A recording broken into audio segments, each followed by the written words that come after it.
another fun year of putting little bits of cardboard together. Exactly. Yeah, and so the theme for today is looking back at 2025 and people's puzzling goals. What were they? Did people achieve them? And yeah, just looking back at, I mean, a very multifaceted year of different ways of, yeah, tracking one's progress in puzzling or having any type of goals. So yeah, I'd love to start the question off with you, Jim. What were your goals related to puzzling in 2025, and did you achieve them? I think that I did. One of my puzzle goals for the year was to just become a little more fluent, a little better at speaking and doing the commentary in general. Which I think I've gotten a little better on. I'm not quite as nervous as I used to be whenever I started out on all of it. But on the puzzle itself, I've been able to successfully get a couple of puzzles done under the hour line, which I'm pretty excited about. So, and for Cool. somebody that's practicing on and off, just to like do theory checks and everything, that's pretty cool. So I'm excited about Oh, that's awesome. Yeah, also that you're getting in some puzzling, not only chatting about puzzling, also, yeah, getting some puzzling in with Mari and other folks. Yeah, so those who are viewing, yeah, feel free also to write in the comment what your puzzle goals were and if you how you yeah, how you went with them. We had some really nice answers from some of the participants, and we'll be reading out more during the competition. But I really liked the one of the answers was from Tammy. She said, I didn't set specific goals because I want to be open to new possibilities. And I'm very happy with what happened. And I really like that because, yeah, I think, yeah, I think there's also a trap, like if you like setting New Year's resolutions or like some or like typical types of goals that often it's almost like you have the whole year planned out. It's like you know what's going to happen and you're like, yeah, I'm going to do this, I'm going to do this, I'm going to do this. And I like how she said I want to be open to new possibilities because there's many different things that could come that you're not expecting. So she says if she had to pick one specifically, it would be to try and do more of her to-do puzzles. And she thinks she failed badly at that because she posted a video showing all her like to-do puzzles. Um, yeah, so what do you think about like New Year's resolutions in general and setting specific goals? I think making them realistic is a great start. You know, um, I've seen people do I want to run like like I want to end up running a marathon before the end of the year and not really considering conditions of like how cold it is, that kind of thing. I think um, one of the very fun resolutions that I've seen pop up a couple of times is people saying that they just want to limit the number of puzzles that are in the house, like Tammy has said. And puzzlers have a tendency to collect far more than they than they do. We've all been to a puzzle swap where the goal is to get rid of puzzles, and yet somehow magically everyone that attends comes back with more than what they brought, which is a weird physics phenomenon on its own, that we've all been through. So Puzzles multiply. yeah, yeah, Yeah. it's really fun. So I think you can make a lot of really good goals that are excellent, especially if you chunk them down a little bit. So maybe your goal is to get puzzles down under 50 minutes consistently. Start by getting them, maybe that's the end of the year goal, but you can start by being like, all right, maybe by the halfway point, I have it down under an hour consistently. That way you can give yourself small little wins en route to that final thing, which is really Yeah, no, that's yeah, good advice. Realistic goals. And if you remember mood boards, remember the text on mood board, it says set realistic goals and then crush them. All right, it's 10 o'clock and looks like we are ready to unwrap the puzzles. So go ahead, everybody. Let's see what we are dealing with today. what are we kicking the year off with? Oh, and SJ says that she in 2025, one of her goals was to get a major trophy, which she did. Oh, she got two of them, and also to travel to two new competitions abroad. And she did that as well. Yeah, so traveling can also be a goal. I think several people mentioned that they're going to Worlds or Europeans was a goal, or attending the Nationals. Yeah, so check I think they have stickers on this one. Remove any stickers. Check that the box lid comes off easily. And then put the lid back on the box in the middle of the table, ready to go.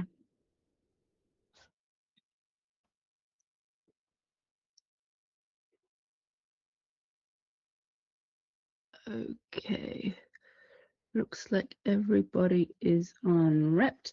Okay, so the time limit is 3.5 hours, and we'll do a countdown in 5, 4, 3, 2, 1, go. Good luck, everybody. Good luck. And congratulations on starting a whole nother year of puzzling with this 1,000-piece puzzle, and everybody is rolling and getting to work right away on it. This is going to be really, really exciting, and I'm just jazzed to be here with you for another one, Michelle. Yeah, happy to have you, Jim. And yeah, let's check out the first puzzle of this year. It's a 1,000-piece puzzle from the brand Happily, and it's called Shops. And we have, yeah, 8 shops, yeah, each with their own separate white border, so separating them. So yeah, a really fun, colorful puzzle with lots of nice details: bicycles, patisserie, bakery, florist, arts and crafts, ice cream, I love books, and birthday shop. So yeah, that's the fun puzzle for today. That's really cool. I always get a kick out of collage puzzles because they tend to run pretty fast in general. And this one looks like it should be kind of quick, but there's a lot of finicky details in some of these cells. So this may not necessarily be a, blowout, so having a finisher that's going to be very, very close to the exact hour mark. But I do think that this will be a really, really quick puzzle in general. Yeah, I think people will have fun with this one, and yeah, collages tend to be faster than yeah, non-collage puzzles. Yeah, and it has lots of nice details in it. There's lots of nice text, and even the text are different colors and different fonts, so that also helps to separate the text. They also have different roofs, which is quite nice. Some of them have chimneys, some of them don't. Some are more pointy roofs, others have, yeah, different textures. So a great puzzle for pick and place, but also a great puzzle for sorting. So depending on, yeah, what you tend towards. Oh yeah. Well, in a thousand early on, everybody has to make this choice of, are they going to do a big sort up front, or are they going to start doing these like pulls as they go through? And it could really go either way at the start of this. We can see that several puzzlers are just working on their flip and getting a lot of border pulled off to the side. Yeah, so we're going to start at A today. We've got double A for Aaron from the UK. We have Alejandro from Spain, Alexandra from Switzerland, so Alexandra B from Switzerland, and then Alexandra M from Austria, Anna from Slovenia, and Angelica from Germany. Yeah, And and look. for those who are not Oh, familiar with Happily, Happily is a British brand. Yeah. well, and they're happily going to town already. We're coming up on the 3-minute line, and you can see that Aaron in the upper left-hand corner there just flying away. I really like how he's being really systematic with how he's going through that pile to get things flipped out rather than just diving into the middle. You can see that Alejandro, fantastic, absolutely fantastic, amazing puzzler, and you can see why, being really thorough. It looks like he's doing multiple little sets of sorts off to the side there, but look at how disciplined he is at putting the pieces above the build field area. Alexandra doing the same thing here, where almost all of those pieces are up high. She is using a lot of that table space in order to make sure that this flip gets done very, very quickly and efficiently. She's not fighting the pile and like re-going over things with her wrist. There's just space galore that she can use. Alexandra in the lower left-hand corner, you can see that she's flipping away from the main part of her file of the pile here, above where the pile starts, and that's really cool because you have to make sure that you're flipping in the direction that you want to end at. Anna using two different puzzle boards there to get rolling, and Angelica using a lot of that space there. I think she's using the middle of the table as a divider between where the pile is going to exist and then where the rest of the puzzle is going to start being built as she gets going. Yeah, I really like what Alexandra B said about her puzzle goals. My goal was to better estimate the time I need for a puzzle. So that's also a skill that you can train. Looking at a puzzle, I mean, especially with when you have to compare two puzzles, like in the Double Trouble scenario or at Worlds. So yeah, that's something interesting that she wanted to train. There's still many discrepancies where it took much longer than expected. Yes, that is something very tricky. Also, Anna says, my 2025 goals sort of evolved throughout the year. Hang on, I like what she said, but I'll just put a few more people up on the screen first. So still a lot of the A's.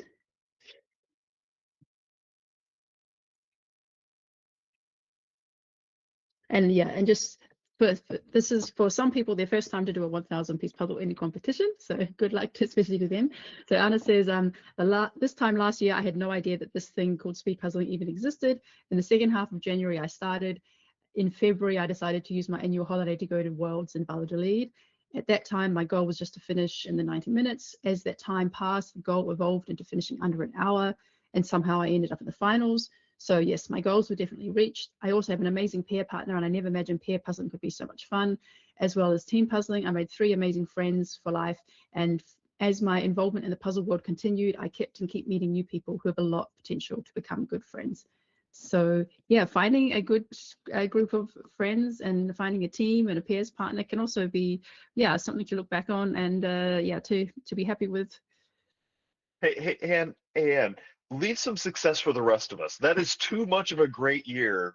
You have to leave room for other people to like enjoy things. No, honestly, congratulations. It's a really exciting time, and we're super happy for you. Yeah, so here on screen now we have Anna R from Finland.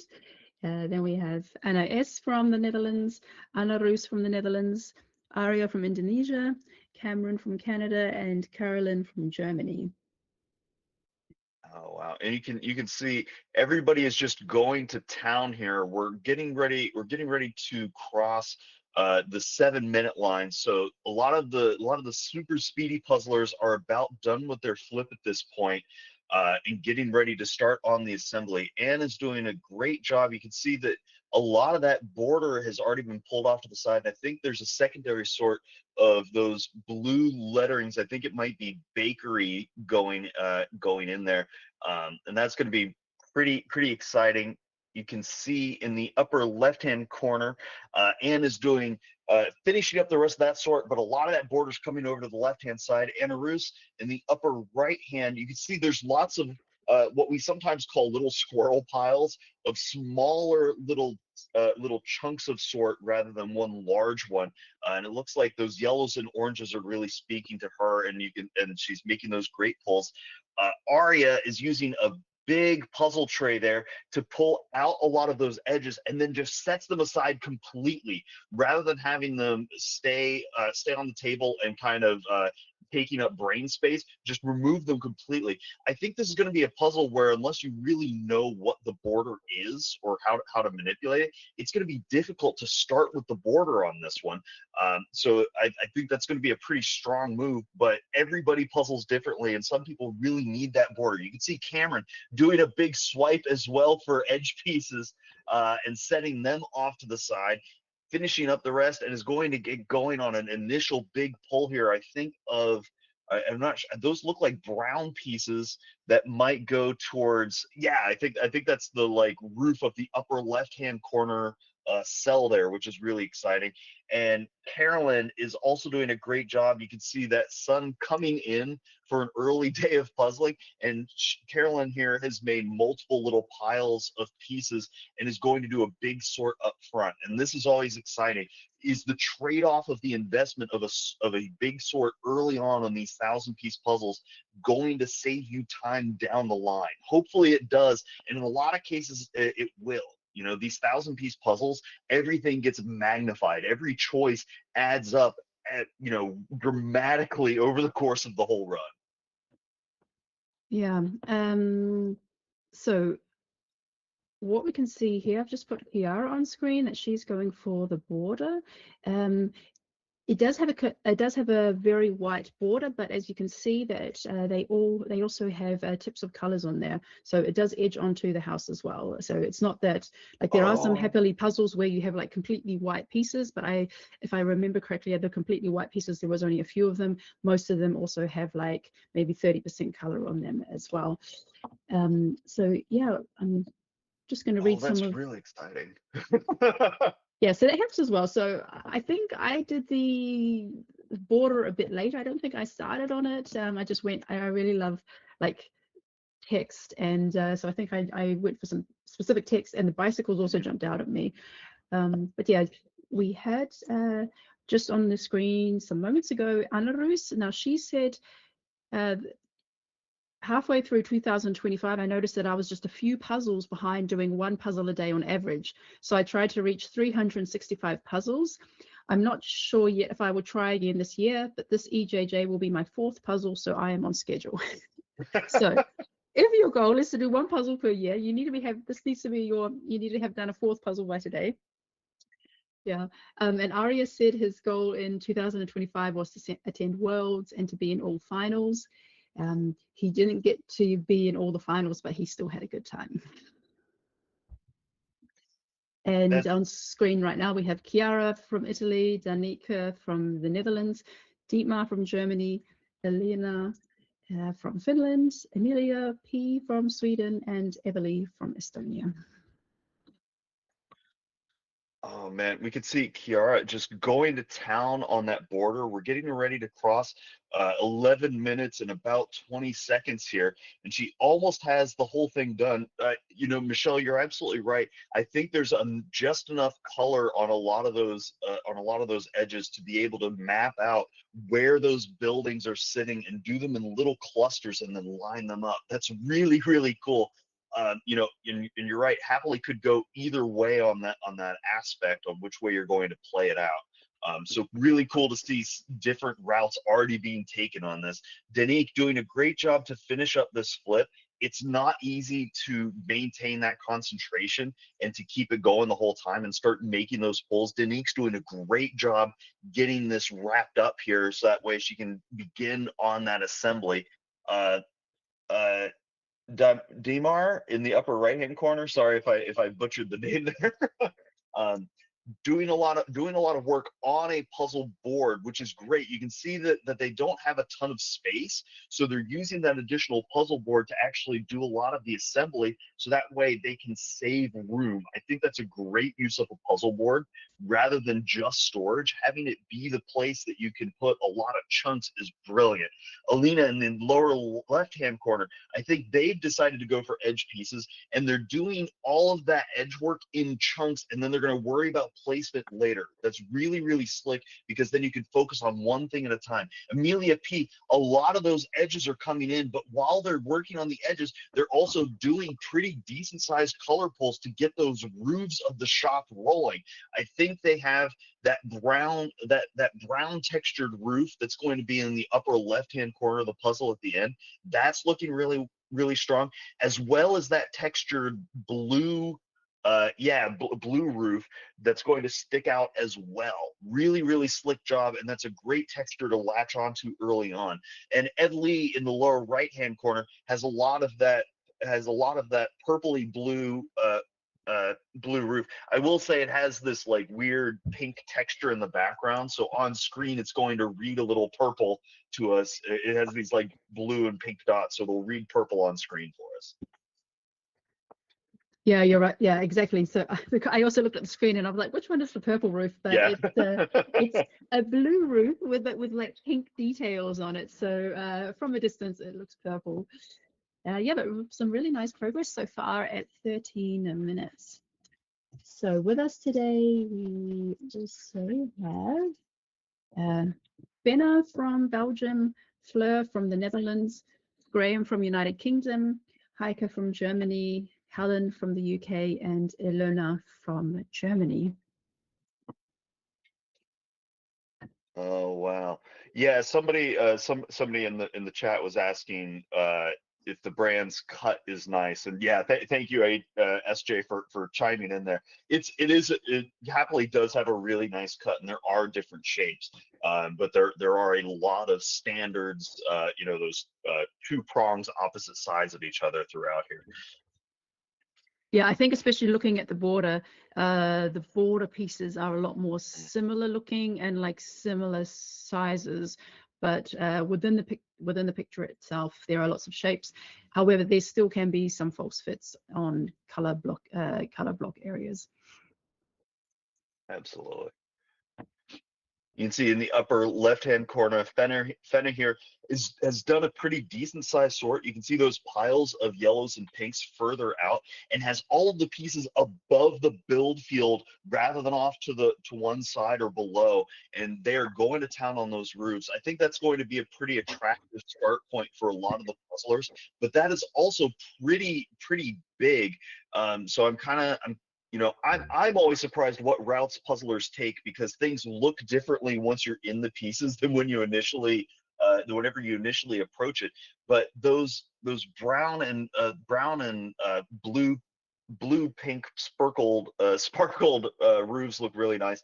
I'm kind of shocked that fewer puzzlers have gone for that really bright pink speckled roof on either side with the rounded edges, because that's a pretty clear demarcation line.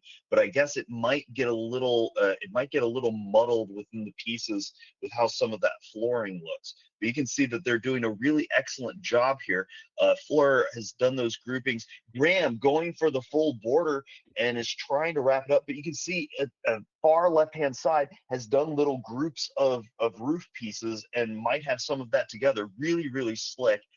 Haber in the lower left-hand corner doing those a pretty decent sized sort up front, and is using multiple boards to set themselves up for success. Helen has that brown roof almost done and is starting to branch down into the rest of that house, rather than doing a lot of jumping around, being pretty consistent and trying to get one whole cell completed. That brown roof is connected to the almost fully green building with some black background. So if you can discern which green is going with which building, you're going to have a really slick run finishing that up. I think trying to break that down into even smaller sections is going to be really slick, and you can see that they've done that. Getting little tidbits together, trying to make these islands that will then all join together in one big group. And Iona in the lower right hand corner doing a major sort up front. You can see all of these piles being collated by pure color. Really, really slick. And you always hope that the investment early on pays out down the line. So you can see we're getting ready to cross the 17 minutes and 30-second line, and Iona's doing a fantastic job here of getting that sort squared away. Yeah, Happily is, yeah, so if people want to get started in speed puzzling 1000 piece puzzles, Happily is like the perfect place to start. They have the most suitable puzzles for speed puzzling.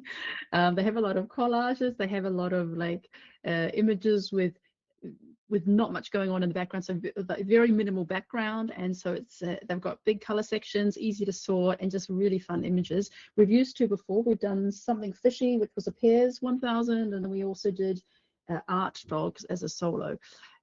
So yeah, and people got really good times on these, so yeah, a really good place to start.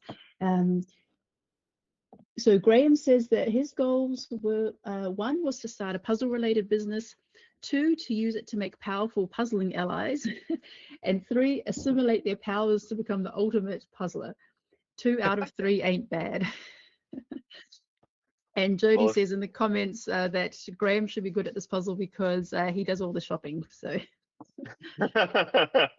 So maybe has seen it before, which is a-okay. That happens from time to time. You still, it's still a hard work to try to do these 1,000-piece puzzles, in one sitting at speed. So that's really impressive. And I will say for Graham, it's wildly impressive to just start absorbing powers. I don't know what you're going to do with the puzzle business. I hope it takes off eventually for you. but the absorption of powers has gone really well. I'm kidding. Graham has done a fantastic job with Puzzle Guzzle, and it's really phenomenal. Yeah. And oh yeah, and Cameron said his main goal was to so Cameron was on a few screens before. I forgot to read his. A main goal was to qualify past the individual preliminary round to a semi or a final round, and that was a success for him, so he was very pleased with that. So yeah, let's see who else is with us. We're at 19 minutes, and yeah, some really good progress so far with borders and rooftops mainly at this point. Yeah, it'll be interesting to see how others are tackling this one. On screen right now, we have Inga S from Lithuania, Inga S from Netherlands, Inka from Finland, Isabel from Canada, Eva from Czech Republic, and Katarina from Germany. Wow. And look at the progress everybody has made here as we're coming up on just passing the 20-minute line. Inga has done lots of little piles of pieces to start making progress on. You can see that they have a puzzle board off to one side, and they are working diligently on getting that roof together. Really well done. Inga in the upper middle has that full border completed and has started to sunburst down into the rest of the puzzle with those roofs, and is now doing some. I think she's doing some Dead Reckoning process here to get some of those little islands built out that are going to be really, really handy for later. I think there's some signs being built a little lower, trying to get as many of the really easy chunks lined up as she goes. Inka doing a fantastic job. Might be just slightly ahead of Inga at this point. Doesn't have the border fully joined, but has a little bit more of the roofs lined up and built down, and some more islands throughout the middle. It's going to be really exciting to see where these puzzlers start hitting their stride. We're coming up on like 21 minutes and change here, and so that initial burst of adrenaline will start wearing off. You can see Issa in the lower left-hand corner has all the pieces over on the left-hand side and is doing a great job getting that blue and pink roof built out, got the outline squared away, and then filled it in very rapidly, and is starting to branch down to try to build the rest of that out. Really well done. And I want to point out for Issa, this competition started at 4 in the morning for them. So they are up early and trying to use every brain cell that wants to go to sleep right now. So they're doing a fantastic job considering how jet lagged they probably are while doing this. Eva in the lower middle has those roofs lined out. They went for that pink roof with a little bit of a bump through the top. Probably did that outline and then just filled it in through the middle. You can see they've done a little bit of grouping sorting, and they're going for a little bit of a chaos setup here because they have a lot of their pile in the middle of the build field, and then they're delivering those pieces to about where they're going to go to line up for a zipper assembly. Really cool. And you can see Jay Katarina in the lower right-hand corner has done a pretty hefty sort up front, using multiple boards to try to give themselves as much space as possible. It's really, really, whenever you don't have a giant full table, doing everything you can with the boards in order to give yourself space is really, really smart move.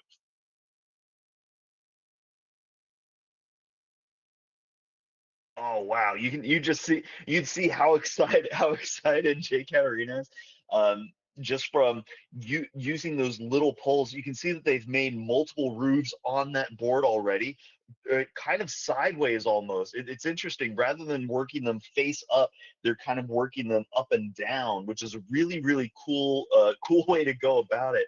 And if your eye sees it that way, however you get the pieces in, that's how you get them in. And people are flying right now.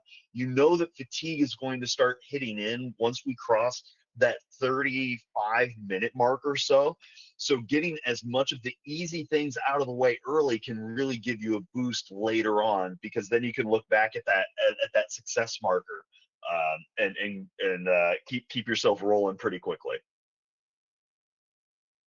And Isa is someone who streams on Twitch, so you could see she had like a different camera angle there, one from in front and one from above. It's quite interesting. Yeah, so check them out on Twitch. I don't know the names, but It's a radical puzzler on Twitch, okay. and they Okay, are rad. They're fantastic humans.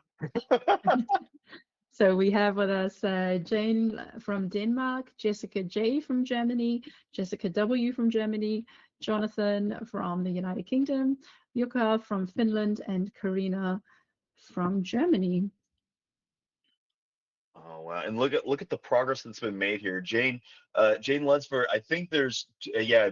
Jane has multiple people in the same room at the same time, which can make that so much more enjoyable at a awkward time period. The U.S. folks are up here at dark 30 in the morning, which is really exciting to see how huge the EJJ has gotten, that there's been so many U.S. players that want to be in on this, and Jane's doing a fantastic job getting a lot of that roof lined up. Jessica in the upper middle here almost has that full border complete, and they have a lot of that roof. They're doing a great job here to have that all lined out here as we cross the 25-minute line, and they're also sporting some fantastic looking EJJ sweatshirt merch. That must be super cozy this morning, and a Yes, great way to kick off the year.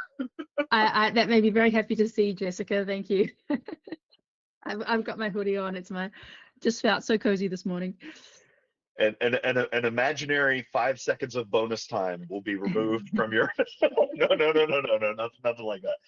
But that's really cool, and we're glad you're having a great time, and keep on pushing. You can see Jessica in the upper right hand corner also going for a lot of those roofs, and you can see that they haven't done a full sort up front, but I really like how Jessica is using both hands to do that pull, and then sets themselves up for success by using a very specific color pole and then going back into the roofs to try to line up where they're going to go. Really, really smart. Lower left hand side, I think that's Jonathan Nash, is using multiple hexagon sorting trays, which is really cool. I think they're trying to sort entire buildings into each tray, so that way they can zipper each one up individually. That's really cool. SJ in the chat is saying that John's been practicing a full sort up front on these, which okay, I'm glad that's what I was saying. And yeah, I agree. I'm hoping it pays off, and it's looking like it just might. The more precise you are early, the faster you go on the later. And Yuka in the lower middle is doing a lot of those darker colors early on. That those that blue, that pink blue background piece, and that brown, I think, has gone in pretty well here, and has sorted several of the other colors off to the left hand side. So they're going to try to get a lot of those easy chunks lined in and then fill in the rest. I'm always curious whenever people use multiple sorting trays, how they decide to break down which things they're going to put on which tray. So it's really, really cool to see. And Karina in the lower right-hand corner, you can see they've decided to go for a couple different sorting trays as well. It might just be slices of paper, but they have multiple roofs, and they also have a big chunk of building there and a lot of border built, but not totally together. And I love that idea of getting as much done as you can where you can, and then moving on to get success elsewhere. That's one of those great puzzle goals, is to be able to let go of something that isn't working and redirect yourself to keep beginning as many pieces in as you can as you go on. We all get kind of hyper focused sometimes on trying to get some projects done. Oftentimes, leaving for a moment and then coming back makes you so much quicker on it, or you have new information that'll help it go in a little bit quicker. And Karina's doing an excellent job right now. I know we're starting to shuffle up the who's on screen a little bit here, and Yeah, I just left Jessica W and Yuka on screen a bit longer because not only have they done some rooftops, but they've both got underneath the purple rooftop, they've also got the big text that says bakery. So that's a really nice big chunk that they've done. So each of the buildings has a different colored rooftop, and then below that they have like the strip of text. So yeah, looks really nice to have that part done already as we come up to 29 minutes. So we're halfway through the alphabet. We're now, well, the Speed Puzzles alphabet is A to K because there's whenever we split the alphabet, it's since we have a lot more names in between A to K than L to Z. So here we have Katharina E from Austria. Then we have Kati from Kati R from Germany, Laura from Hungary, Lynn from Denmark, and Lenka from Slovakia. And I think it's Lynn and Jane who are at the tables next to each other. Yeah. They're both Yep. from Denmark, yep, and they have similar tables. Okay. Nice to puzzle with a friend. All right, you can see in that upper left, Katarina doing a great job getting those roofs lined up. You can see that they've pushed all of those border pieces that they weren't sure on off to the side. Just totally leaving them off in their own little zone to exist in while they make better progress on a lot of those buildings. You can see that they've lined up several of those first row of roofs and worked downwards just a little bit. Kotzi in the upper middle here, has done a really good job. I've kind of I've kept an eye on them while people weren't looking. They have a lot of that green building already worked out, and they've done several chunks of border, even though it's not fully completed all around. And they have several small chunks of roof also lined up as well. And Kati is one of those puzzlers that hops around and does little groups of sections that they see easily, and zippers them up as they go rather than doing big sorts or big groups. Kind of does little chunks of things as best as they can and then hops around. So Kati is doing a really, really great job here and is flying through this 1,000-piece puzzle as we cross the 31-minute line. And I want to remind people, 1,000 pieces is a lot. Hannah in the chat was even saying that they don't have patience for doing a full sort up front. Sorting isn't everybody's favorite, but sometimes it's just good practice to give it a go so that way you can get good at quick color or texture recognition and applying that quickly. Laura, in the upper right-hand corner, you can see that rather than doing that first row of roofs and getting those lined out, they've actually done that bottom row of roofs pretty quickly here and are doing an excellent job. That bottom row is a little wacky because there's multiple of those triangle roofs and slightly different colors, but they stand out really, really well. And I think Laura's done an excellent job getting those worked out, and is now working on that upper row of them. Len in the lower left hand corner, similar tactic. Oddly enough, has done that lower row of roofs, which is kind of an awkward phrase to think, the bottom roof rather than the top roof. And you always learn new ways to say things while puzzling. I'm sure everybody has done that a time or two where they've looked at the puzzle and described it a different way than what it is.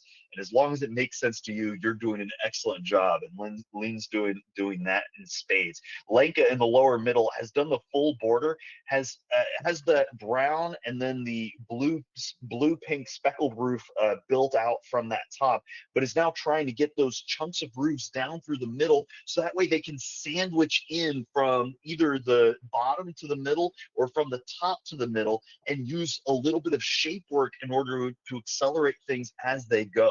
They're doing some hopping around to try to get out those oranges and yellows, and as long as you're seeing the colors and the textures, you're doing a great job. And that's what Lenka's doing right now, just plowing through the next iteration of pieces and really making some great progress. The lower right-hand corner, I think that's Lenny. Leonie. Leone, I apologize for butchering your name. That's going to be my New Year's, is try to not injure as many names. as we go through.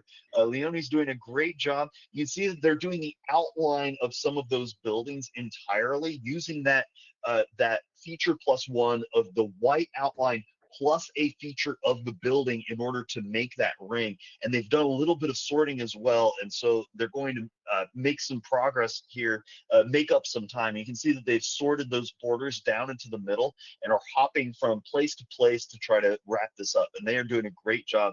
As we come across here, the 34-minute line, and these puzzlers are just going to town.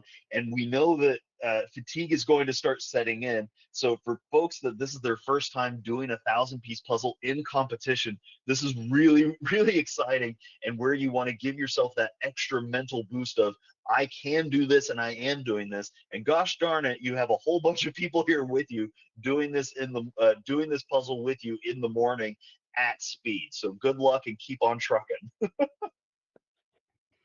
Yeah, and it's really great to see how things are looking at 34 minutes. Yeah, it's interesting. So people really are going for the borders and the rooftops. I feel like when I did it a bit more pick and place, a bit more text, bicycles, just like when I saw a detail that stuck out, that I just kind of placed it roughly where it was. So yeah, but I'm also someone who doesn't have patience for sorting. So I would not have, I definitely did not take the time to sort out all the rooftops beforehand. But yeah, that's one of the fun things about watching other people puzzling, is seeing how other people attack the puzzle. Yes. So, Yeah, I think each of those roof sections are probably about 40 to 50 pieces for some of the some of the more square like roofs. And so it can look really attractive because it's a consistent texture that sticks out, but it can also be a little bit of a trap because that's a lot of very samey piece that you might have to brute force a little bit once you get into the shape of it, in towards the middle bits of it. So that can be a little tricky for some people. And I'm not surprised, Michelle, to hear that you were saying that the text sticks out to you. And that's the thing that sticks out to a lot of puzzlers is what is something that's really distinct inside of here. Early on, a lot of the 1,000-piece speed puzzlers are going to go for those bigger sections because you can decrease the noise in the pile a little bit more. But I think that that some of that text is going to start jumping out to people and really making its presence known here, after some of those roofs go in. yeah, I think here, because the text is so distinct and they have different colors, like some have a white background, some have a darker background. And it's nice blocky text as well. It's not like, fancy script where it just all blends in together. So it's like, oh, this is this is a B and an O, or it must belong to books, or a C and a Y that belongs to bicycles. So I'm like, when I know what it is, I want to place it where it belongs. So that's just what always grabs me. So here it's interesting. We can now finally see some bicycles. We have, yeah, on screen right now, we've got Lily from Germany, Linda W. from the Netherlands, Lindsay from the UK, Lisa from Denmark, Lynn from Belgium, and Maya from Finland. And I like, yeah, you can see on Linda W. how she's got this, the top left bicycle shop. Yeah, pretty much done. Just, yeah, finishing off a few parts of the corner. And also Lisa and Lindsay also have those bicycles pretty much done. Yeah, it's those bicycles are really fun because it's a nice pattern change that you can see from with this like thin white lines on top of the with the black background. And people approach those circle kinds of pattern in a puzzle differently. So a lot of times it's easiest to start in the center and then work your way out, or start on the outside and work your way in. I think with something like this, the texture is going to be much clearer in the middle where you have a high density of those white lines. So starting in the middle and then branching out radiating away, sunbursting as it were, to get the rest of it is a really, really slick way. And I think several of them did that. You can see Lily in the upper left-hand corner has that full border built out and is trying to do the rest of those blues, trying to get those roofs in as quickly as possible. Really, really slick. I'm excited to see how they get on. Linda W, did a great job getting that bicycle in, and they also went for the lettering early on. And you can see that they made those pulls, and sometimes that lettering can be a little tricky whenever it's not all on one piece. If Whenever the letters get split over more than two pieces, it can be tricky to line them up, especially if the font's all the same. But Linda W there is doing a great job getting on with that. Lindsay in the upper right hand corner almost has that green building, that bike shop wrapped up here, and you can see that they've made several additional piles off to the side that they're going to be able to zipper through pretty rapidly. Lisa in the lower left hand corner, has two different lines of roofs, kind of did all of the blue ones together, and then went back and is starting to work on those buildings. I always get excited whenever puzzlers don't necessarily get super hung up on perfect placement early on, as long as they're getting pieces in. And it's a matter of what strategy works best for you. Some puzzlers really want that clean field and want to be as precise early on as possible, and that works very, very well for them. Other puzzlers, if you know that you're going to be doing things in big chunks, hopping around works really well, and you can see that they're doing great there. Lynn in the lower middle has several of those roof buildings already lined up and have started branching down into the rest of the puzzle. You can see that they're working on that green building bike section right now, and they're getting that lettering done very quickly, like you were saying, Michelle. And I think they were using that boundary between the where the sign of the word is and that green bottom to really use that line work early and the lettering on top of it to finish it up. Really, really well done. And Maya in the lower right hand corner has lined up several of those buildings, has a lot of that roof work already worked out. They've branched down from that pink and that blue and pink background, has the bakery sign in. That one looks particularly tricky, but they've already knocked it out, which is really impressive. And they have several of the other building outlines ready to roll and are going to start placing things in pretty rapidly.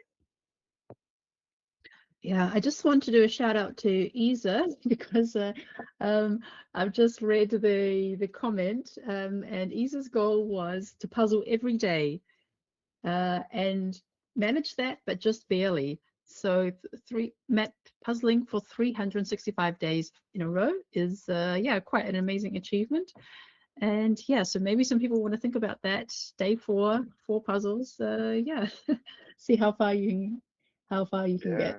Even if it's just a 100-piece puzzle, that counts.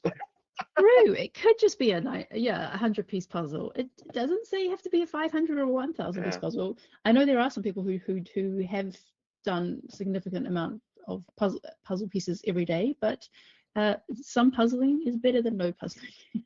Yeah, I had a coach once that told me anything worth doing is worth doing poorly. So even if you do only the smallest amount of a thing rather than like the perfect ideal version, you're still doing the thing, and that counts. That's something good to keep in mind. Yeah, here on screen now we have Maria from Finland. So that's Maria H from Finland, then Maria TB from Sweden, Marina from Sweden, I said Sweden, Melly from Switzerland, Mooney from Germany, and Nadia from Indonesia. And yeah, I just saw also that Nadia has signed up for the Speed Puzzle World Series uh, as so far the sole Indonesian participant. So for those who are not familiar with that, that's a new competition that's being held in Munich in May this year.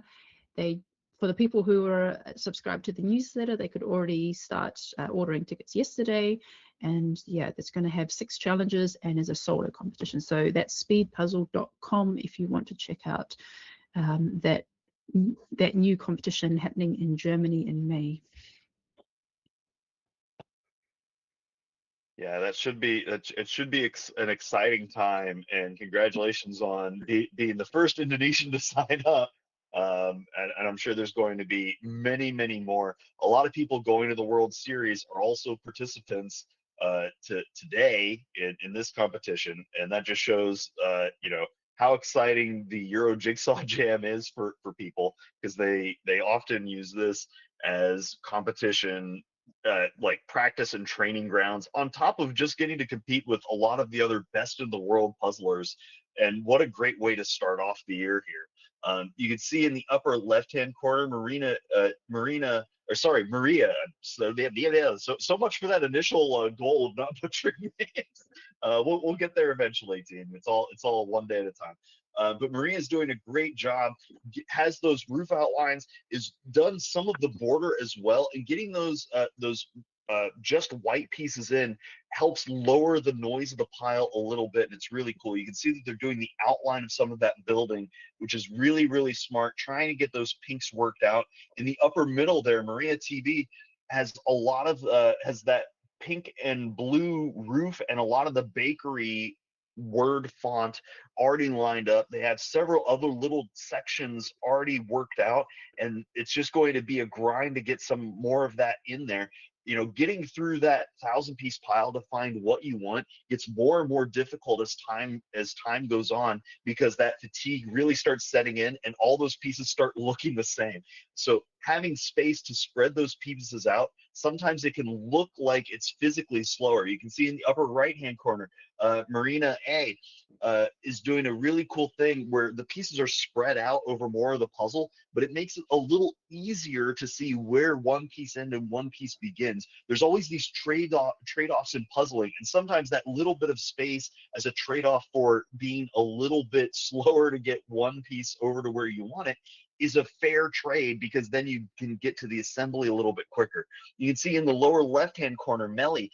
Melly has a lot of those roofs, but you can see close to the screen there has several squirrel piles of sorting already worked out, with those blues and dark reds that they're going to be able to zipper through pretty quickly. It doesn't look like they have a ton of space that they're working with where they're at. It's much more tall than it is wide, and that can sometimes be awkward for puzzlers, but they are making it work, and they're doing an excellent job as we're coming up on the 46-minute line of this 1,000-piece solo competition. Doing a 1,000-piece solo in general is absolute madness. Doing it for speed is absurdity. So the fact that you're doing both at the same time here is really, really impressive, and a great way to kick off the year. Mooney in the lower middle here. It looks like there might be wrapping paper on the table, or at least patterned, which is really, really cool.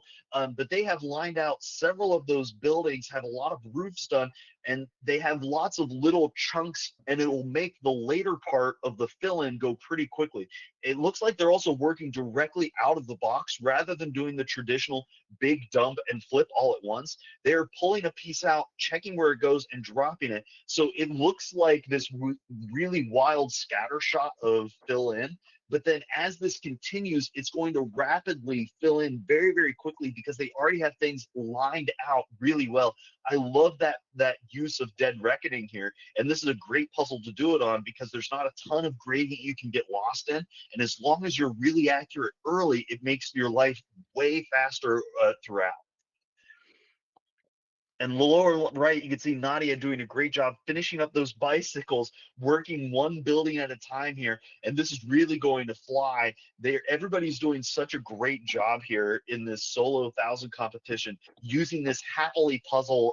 The puzzle is called Shops, and all of these puzzlers are making a workshop of this particular puzzle and going really fast.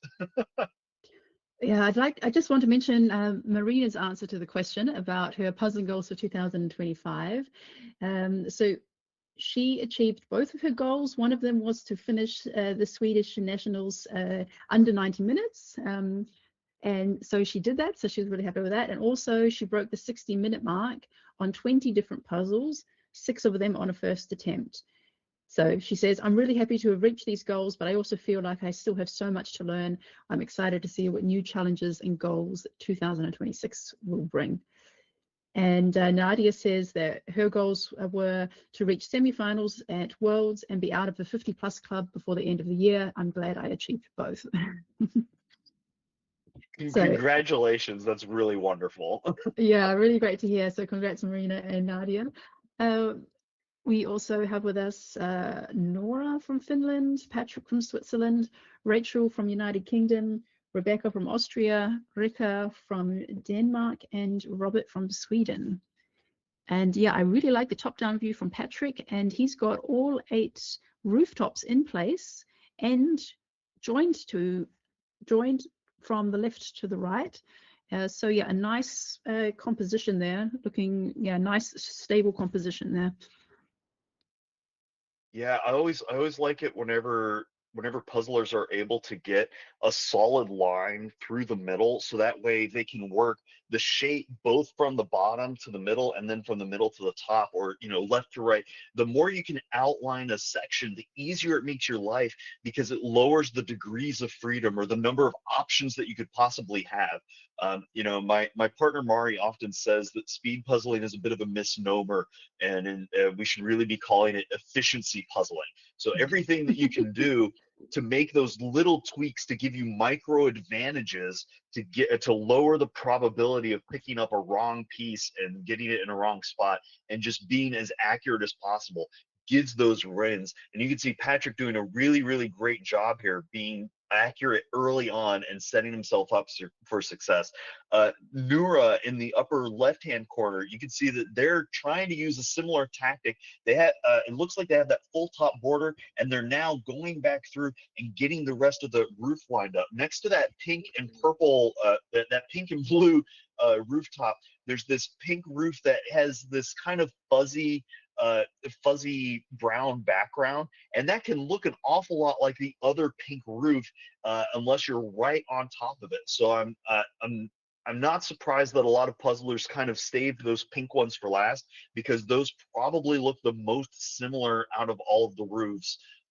That or the orange one, since that's pretty large in size. So they're doing an excellent job. You can see in the upper right hand corner, Rachel Chambers, one of the top UK puzzlers.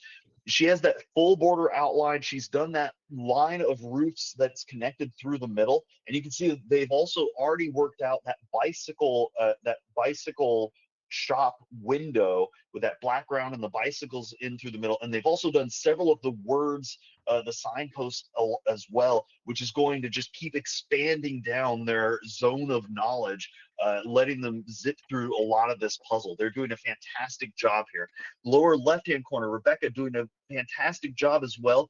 You can see that they've done lots of little chunks of sorts, and they've kind of placed where they think the pieces are going to live inside of those buildings, and then they're going to zipper it up. So it looks like one of those kind of distorted images where things are broken up, but those pieces are clearly placed where those buildings are going to live, and you can see that that sort is going to suit them really well as they continue on.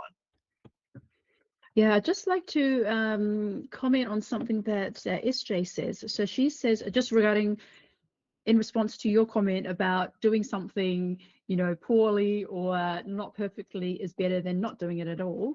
And she said it all counts towards 10,000 hours. So that reminds me of a book that I read about 15 years ago, and I probably should read it again. I really enjoyed it. It's called Outliers by Malcolm Gladwell. And he basically studied success stories, and especially stories that look like they were overnight successes, or just like, yeah, lucky chances, or these things that kind of come out of the blue. And then one of the things that he studied was that basically if you do anything for 10,000 hours, you become an expert on it. You're going to be amazing. So I wonder if Estee is specifically referring to that book, or if it's a common knowledge thing, but that's what it reminded me of. And I was also thinking about, I mean, we also hear of that in puzzling, like the opposite of like someone who's like, oh, I haven't done a puzzle for 20 years, and then suddenly like they're like doing really well. So there's always the like yeah, the outlier, you could say, but in Yeah. general the majority of the time it's like if you do something for enough hours, whether it's puzzling or knitting or cooking or any type of sport, you're going to get good at it if you do 10,000 hours. it, it, So it gives you a really strong base to work off of, right? Like sort of like what you're saying, Michelle. A lot of the like top puzzlers in the world, they weren't speed puzzling from a young age for years and years and kind of fell into this. They were doing a lot of different puzzles. They were doing giant puzzles regularly at a slow pace, but they've been doing it for years and years, and then just found out about speed puzzling and went, oh, let me turn on the boosters and do this quickly. So there was a foundation of experience knowledge that was already there that they can then harness and really use to their advantage. And yeah, the 10,000 hours is a fun zeitgeist meme of time to reach expertise. And as long as you're doing your best level work on it and learning as much as you can, it's going to make you better and better at the things that you want to do, which is really cool. Yeah, and also I just want to point out, if you're using myspeedpuzzling.com, you can also see how many hours of puzzling you did in 2025. And some of you have like 400 or 500 hours of puzzling, and you might think, wow, that was so much puzzling. How am I ever going to get to 10,000? Just keep in mind You that don't do 10,000 in a month, right? Like it's over a long period of it's time. it's over years. But also, myspeedpuzzling.com doesn't record you don't record your times if you do a puzzle casually. And I'm pretty sure for that people are spending many hours doing casual puzzles, Yeah. because I also did added a whole bunch of 1,000 piece puzzles to my casual puzzling. I'm like, yep, relax, and I know I spent like 4 hours probably for each of those puzzles, but it doesn't record it. It doesn't add that to your time. So your casual time is probably a lot higher. And in addition to that, things like 99 piece puzzles, which you might just do for fun, or maybe puzzling with your kids or puzzling with grandma, where you don't even think about it, that all counts to your puzzling experience. And I'm wondering if watching other people puzzle also adds to the 10,000 hours. So Well, I can as somebody who watches a lot of puzzling, I can say that it certainly helps your base knowledge of information, and it certainly gives you a lot of tactical information. You can learn a lot of things by watching, but you once you actually get into the pieces, there's a whole nother layer of execution that you have to learn. Um, and I do recommend everybody, record yourself if you want to improve, see what you're doing, see those ticks, so that way you can make those adjustments as you go through, and you'll absolutely learn a ton. But you also want to actually spend time on the table, and that's one of the things that I don't currently do a lot of. I have a lot of theory, but not necessarily a lot of experimental practice. But you can see that the puzzlers here are doing the experiment in time. Romina in the upper left-hand corner has that outline worked out, and you can see that they've pulled a lot of their border off to the side and are going to come back to it later. They are cruising right now. Sabina doing an excellent job as well. I really like how they're working sort of at this oblong angle to do the roofs, and you can see it's because of the way that they're turning. And that's one of those things that you see the more you watch the fun little idiosyncrasies. Instead of building those roofs along a line, they built it from the direction that they turn as they're sitting, which is really cool. In the upper right hand corner, Sandra doing a great job getting the pink roofs in. They've also done the blues. Doing groups of similar colors kind of help fixate your eyes on what you want to work on. So if you knock one, blue appearing roof down, you can then see the next one a little bit easier because your eyes are kind of tuned into that shade. Santa in the lower left-hand corner has that almost the full border complete, but they also have that green background bicycle building almost fully worked out. They've done the wheels. They just have a little bit of fill in to work through there.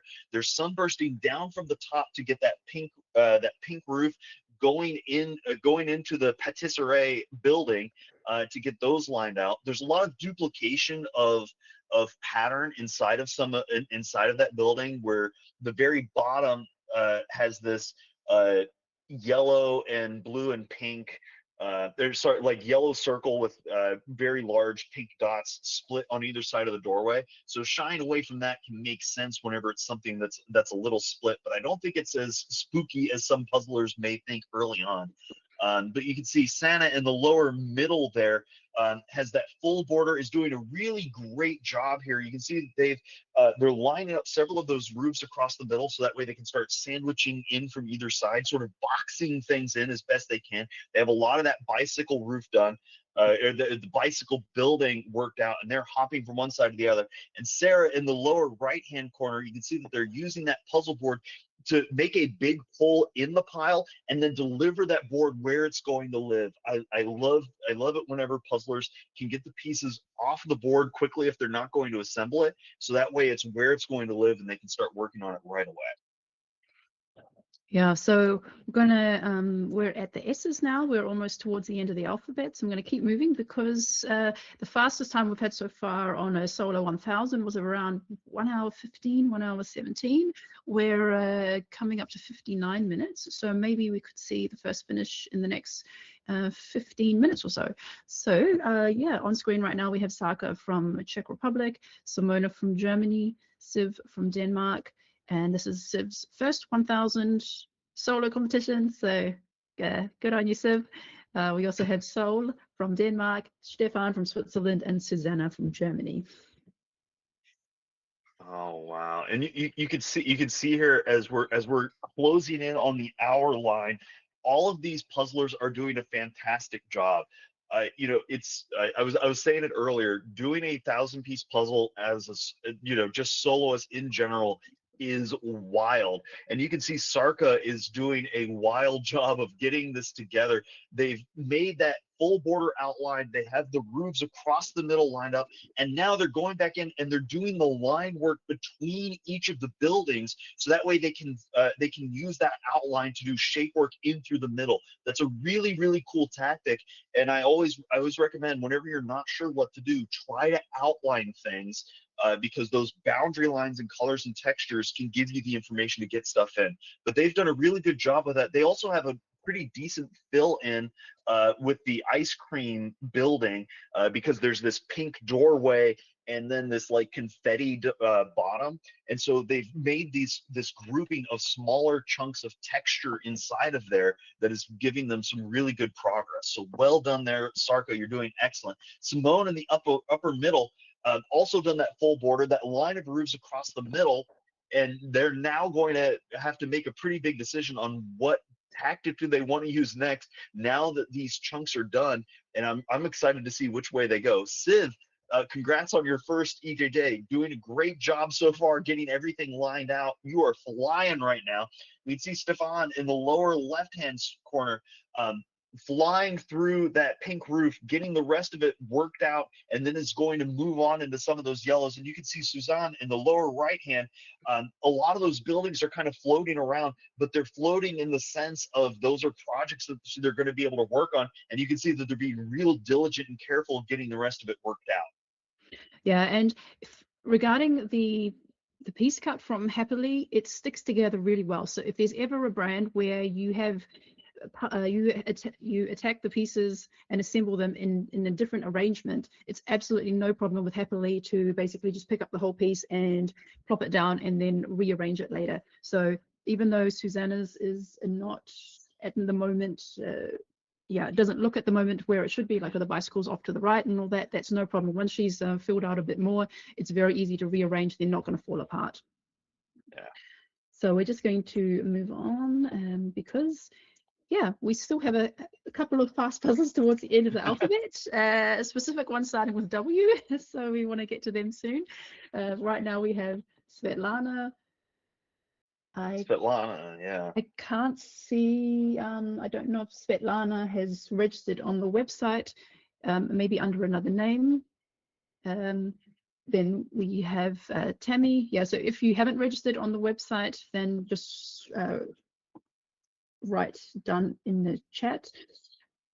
We have Tammy from the USA, Teo from Finland, Tobias from Sweden, Tuli from Finland, and Una from Latvia. And everybody's doing a great job here. Svetlana has that almost that full border and a lot of the roof work done. I think they're taking a quick moment to send a note about signing up. That's a-okay. We'll get you squared away. Tammy in the upper middle here, another one of those USA puzzlers that is up at dark 30 in the morning. I think it's they started at 1 a.m. their time or so, plus or minus a few hours. So doing a really good job. You can see those outlines coming together really quickly. Taya looks like they went for a full border early on and are now filling in sort of left to right those shops. Which is really neat and clever in order to work out. Tobias, I have my Tobias's #1 fan hat, and I wear it around, and everybody goes, "Hey, who's Tobias?" And I'm like, "You would not believe this dude. He is a fantastic puzzler. I am his biggest fan, as the hat would suggest." And he does this fantastic pick and place style. You can see that he uses his left hand to toss pieces to his right, and then he zaps it down exactly where it's going to go. Those buildings are lined up wonderfully, and it's now just going to be a fill-in game for him. You can see that he's using that 7 shape for the pieces, where there's some off to the right-hand side and then some floating up towards the top. But he's doing these little sorts as he goes, where if he's not sure where it's going to live, he makes it in a small group off to the side, sort of like puzzle jail for people. And I just adore watching Tobias's puzzling. It's really fantastic. Truly, in the lower middle there, you can see that they made a great grouping of yellow pieces and trying to get some of those doorways knocked out from several of the buildings in one go. I really like that tactic of, even though it's not all in one place, doing a group of pieces that are similar and knocking them out wherever they live is really slick. And Una in the lower right hand side using a puzzle. It looks like a giant puzzle tray for the build field, and then they're using the table as the sorting area. The space management on these thousands is really difficult, and they're doing a great job navigating that in not ideal circumstances. But look at the progress that they're making while having to literally move their table from one side to the other in order to get pieces. That is wildly impressive. Yeah, so we have reached the end of the alphabet. So that was Svetlana, that was Lana H from United States. So we are now at the very end of the puzzlers. We have Vanya from Slovenia, Veronica from Slovakia, Wendy from United States, Victor from Poland, and Zach from the United Kingdom. And yeah, first glimpse of Victor, looking really fantastic here. Border is done, all the rooftops, and most of the signs as well.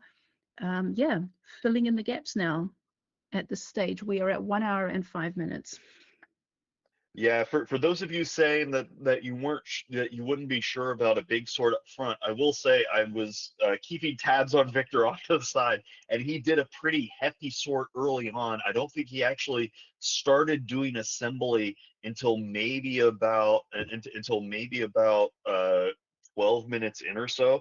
But he was pretty active on his sword, getting all of the roof groupings lined up, and then went back through and zippered them together along with several of the word groupings as well. So sorting works, folks. If you're committed to it, as we cross the hour and 6 line, you can see Vanya in the upper left hand corner has a lot of those roofs and words lined up. It's a really well done, and it looks like, is that doubled? I think they have double roof. They do have double roof. Wow. I think Vanya has a double puzzle going on here. Oh, wow. Yes, now I see. She's got bicycles twice and patisserie twice. Yeah, Okay, manufacturing error there. yeah, that's the kind of thing that can really trip a puzzler up, and we're sorry that's happened to you, Vanya. That's pretty wacky. It looks like they have two. I'm looking at their pile, and I can see almost certainly they have 2 whole sections of bicycle that's going to be in that pile right now. I So think just based on the number of pieces, I don't think that looks like the right number of pieces in the pile. I would be yeah, very that's interested to that's a little see. wacky. Yeah, okay. Sometimes crazy things like that happen. Vanya, just do your best, and we'll figure something out after the competition. Yeah, I'm seeing a lot of green, so Yeah. but okay, we will see. All right, so Yeah, let's yeah, sorry, there's go there's ahead. a fun thing in puzzle manufacturing. They talk about what the error rate is, and even if that error rate is like 0.05% of all puzzles. That still means that every once in a while there's going to be a puzzle that comes out a little funky, no matter how accurate the entire process is. So the fact that so many puzzles in the Euro Jigsaw Jams tend to have all the pieces and tend to be just fine is really really impressive, and it just goes to show how many people participate. That statistically, eventually somebody's going to get something a little weird, and Vanya's doing a great job. You can see Veronica in the upper right hand side has done a great job outlining a lot of these shops, and they're flying right now, getting a lot of the rest of that worked out. But Victor here is coming in towards the close. I think he has maybe about probably about 120 pieces or so, maybe closer to 100 left. Um, Floating around. He is moving really, really quick here, and he's going to be able to use a lot of shape work in order to wrap this up. The things that he has remaining are where there's duplications of color, where there's a lot of like orange, or where it's weird, very finicky. We know that Victor doesn't always enjoy super busy puzzles, especially whenever there's nicer line work that he can work on. But Victor is doing a really good job, and Inga is hanging in there with him. I almost wonder if they are going to be able to go neck and neck here, coming into the close. That is really really tight. Alejandro, he's doing excellent. You can see that he has that full border and several buildings already worked out. I think he has maybe about 200 pieces or so, but he is flying, and we know that Alejandro is one of the fastest closes in the world.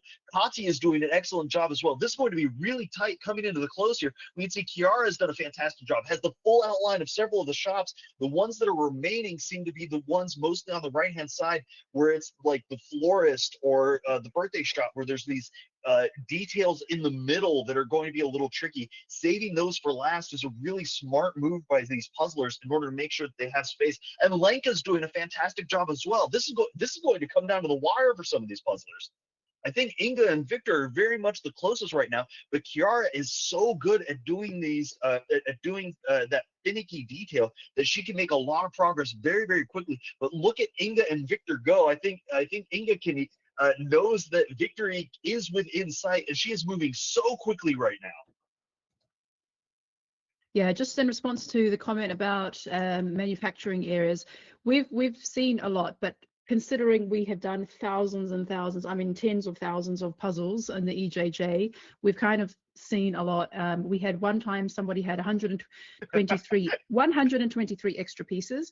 We also had another time when somebody had the box but the wrong puzzle in it. And missing pieces and duplicates. Inga once had a puzzle that she had multiple pieces doubled and even one time tripled, and then patches that were completely missing. So it does happen, but yeah, as you say, Jim, it's like 0.001%. It's just Yeah, because we're it's using just masses and masses of puzzles. Yeah, it's just large number theory. Eventually, you'll see it all whenever you're doing the amount of puzzles that we see at the Euro Jigsaw Jams. But look at this finish that's coming up. Victor is doing an excellent job here, but Inga has made a huge leap in progress. You can see that she is just flying through this end. It's almost like she knows exactly where the pieces she wants to go on in order to wrap this up. And this is where that active memory that a lot of puzzlers are working on is coming into play, where you know what you want and where it is in the pile, and then you're able to make these quick swoops of pieces to sink them in. Everybody's doing a great job here. You can see that Veronica is also coming in on the close. Amelia P. Is down to just the center of some of these shops. Lenka is doing a great job as well. You can see that Lenka is using the area below her puzzle as a little bit of a puzzle jail in order to sink things in. But I think this is really going to come down to Inga and Victor to try to wrap this up here. I think Inga has done more of the outlines of things and has a little bit of better islands in through the middle, and so she's getting these quick handfuls and sinking in just 3 pieces at a pass. She's almost at the point of no ambiguity, where anything she picks up can go in. There's not going to be anything floating in the middle that she can get stuck on. Whereas Victor, I think in that lower left-hand corner, I think that ice cream zone, there's a little bit of a gap, so there can be a slightly higher level of uncertainty inside of there. But he's doing some great fill-in. you can see that as we're coming up here on the hour and 13-minute line, they are all flying. Doing a puzzle this fast is absolutely crazy, and these puzzlers are doing an amazing job in order to keep up on this. Yeah, I mean, this is really exciting at this stage, and I think Inga has the piece advantage over Victor at this stage. I mean, the puzzles are being worked in opposite directions, but it just feels like the patches on Inga's puzzle, it's more like each puzzle has like one hole, whereas on Victor's, it's like scattered all around. However, he has many single piece holes. Yeah, so it's really interesting to see how that will play out. But yeah, looking really good, Inga and Victor. We also yeah, so and then it looks like it will be a few minute gap between Inga and Victor, and then the next wave of puzzlers like Alejandro, Lenka, Emilia, and Veronica. But yeah, let's just check who else might be in the running for a top 10. Let's check out Tobias and Rachel. Some of the other top puzzlers, Patrick and yeah, Rachel's also looking really good here, has got the whole border done, and yeah, top to bottom joined, left to right joined. So now she's just at the stage of filling in the middle pieces. And if we look at Tobias, his looks a bit more shifty, I think, because yeah, it's hard to tell. He's got a white border on a white background. So I can't tell if he's got the border done or not, but looking really good at this stage. Take a zoom in here. He has a lot of that border already worked out. There's a lot of border at the top that's already lined out, and those sides aren't very thick. So I think Tobias has that full border. He usually does end up working that out because of the way that he does his pick and place. So he is flying right now. This is gonna be really tight, and just massively impressive how many of these puzzlers are using similar tactics, but not necessarily in the same order, right? Like we've seen a lot of puzzlers break those roof groups down, but not necessarily all doing just the brown roof or just that pink and blue. We saw several of them go for that orange or go for that blue with the red and white stripes, and then work their way up from there. So using, we often talk about what the optimal route is. Sometimes the optimal route is just what the thing is, but not necessarily in that same exact order, right? Like if you do the brown roof before the pink and blue, it may not necessarily make a difference.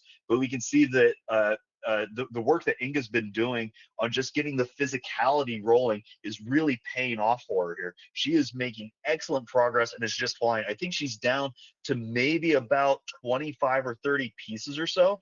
And I think Victor's not too far behind her. It's going to be really tight. You can see that I really like how you can see both of Inga's wrists tend to stay face down rather than doing this extra rotation coming back up. A lot of puzzlers, we call it like swallowing the pieces, where they pick up pieces and then they rotate their hand and then they have to unrotate it again in order to get pieces in. She is being very consistent right now and just typewritering these pieces in. One picks up, it sinks right in wherever it's going to live. She is rapidly approaching this close. She's down to maybe about 15 pieces here. 1, 2, 3, 4, 5, 6, 7, 8, 9, 10, 11, 12, 13. Yeah, she has about 15 pieces remaining and it's just flying in. Victor is doing a great catch up right now. He knows he's coming in on the close. Are these puzzlers going to be able to keep this under the hour 20 line? I am confident on that one right now. They are flying coming into the end. So You can come see Inga, you can do it. So close. Inga's 10 more pieces just to go, doing a Inga. great job. Just keep on pushing. We you know just get those last ones in. There's no ambiguity. Anything she picks up can go in. You can see the excitement. There's a little bit of a shake inside of her hand. You can see that hand rotation is starting to come in. She's down to the last 7 pieces or so. I think she's going to be able to pull off first here. Just got to get those last ones in. That fatigue is setting in. You are flying right now. There's only 3 pieces remaining to get those last ones in. And Inga hits the buzzer. Congratulations on a first place finish in the first solo 1,000 puzzle of the EJJ of 2026. Well done, Inga. 1 hour, 17 minutes, 23 seconds for 1,000 pieces. Brilliant. And coming up behind her is Victor, doing fantastic, Victor.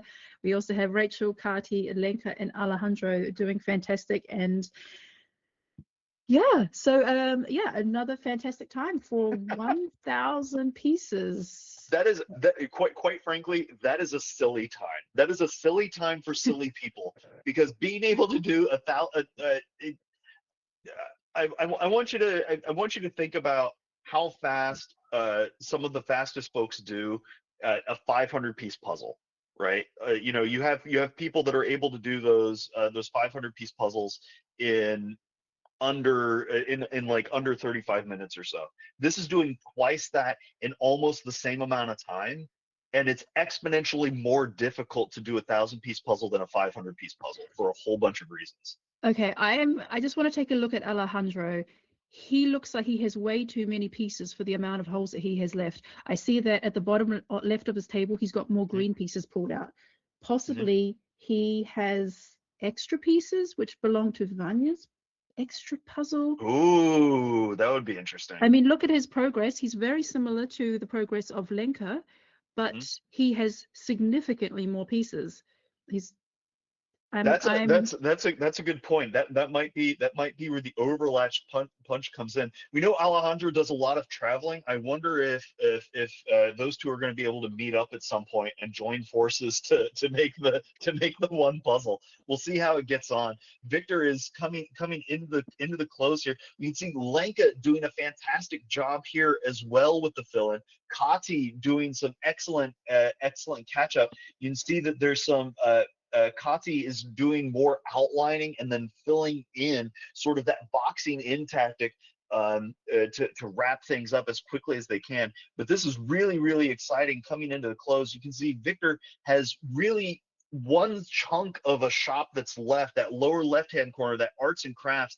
And it makes sense because that particular section has a lot of finicky tidbits that look very samey. So if you can avoid that and get the other chunks that are a little more distinct down, you're going to go through and do that. And Victor's doing a great job bouncing around from project to project to to square those up.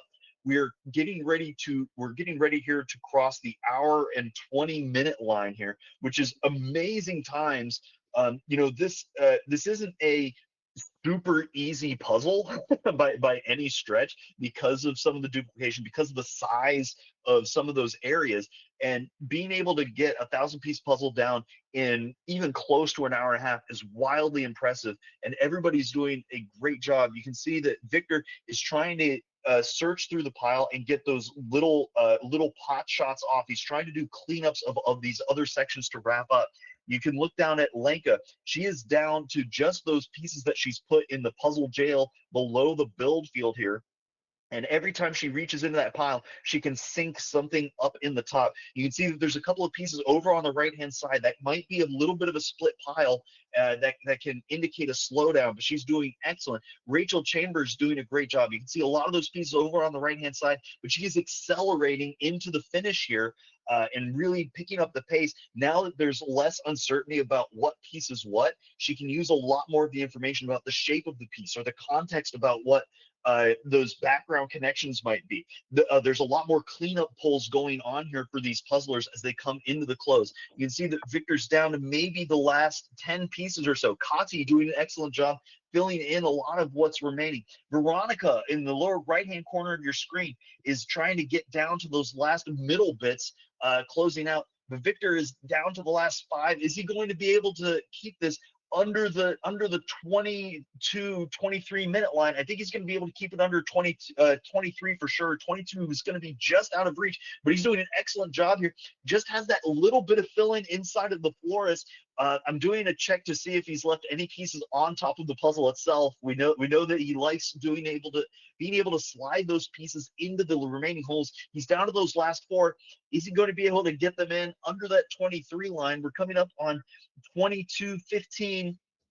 Come on, just keep on moving. We know that fatigue is setting in for everyone right now. Just got to keep that gas going just a little while longer. That end is in sight for these puzzlers, and then they're going to be able to go take a nap, enjoy the rest of their Sunday. There's just those last couple of pieces you got to get in, and then you can move on with things. And Victor hits the buzzer. Congratulations on a very strong second place in this EJJ Solo 1000. Fantastic, Victor. 1 hour, 22 minutes, 34 seconds. So that's a 5-minute gap between Inga and Victor.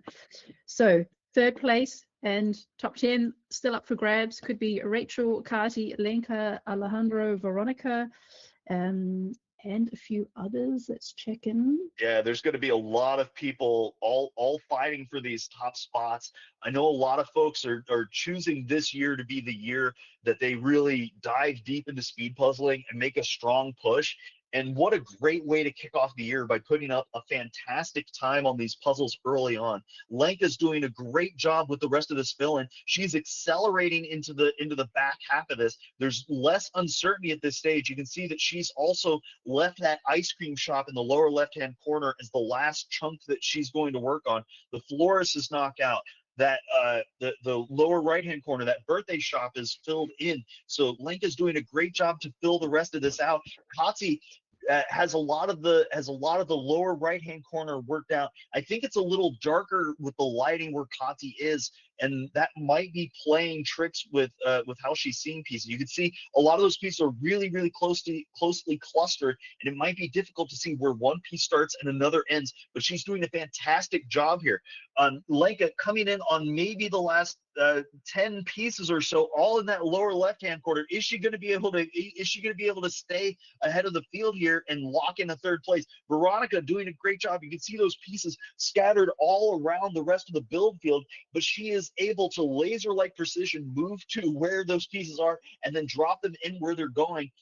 She is doing a fantastic job here. Alejandro in the corner there. You're absolutely right. There's a lot of extra pieces there, but he is doing excellent despite the extra uncertainty inside of which pieces are which. It shows you why he is such a strong puzzler and just one of the world champions right now. Lenka coming in on the last 5 pieces, getting that rotation done. She only has shape work remaining. Is she going to be able to keep this under the hour and 25-minute line? It's going to be so close. Can she do it? She hits the buzzer. I think she hit the cutoff.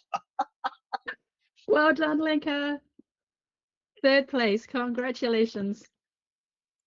Very So well done. that's our podium. Inga, Victor, and Lenka. Lenka was at 1 hour and 24 minutes. So just 2 minutes behind Victor. Wow, some amazing times here today. And yeah, looking good for the next finishes. It looks like it's going to be a few minutes before the next finish. But Anna S. from the Netherlands, who I don't know anything about, but another fantastic puzzler from the Netherlands.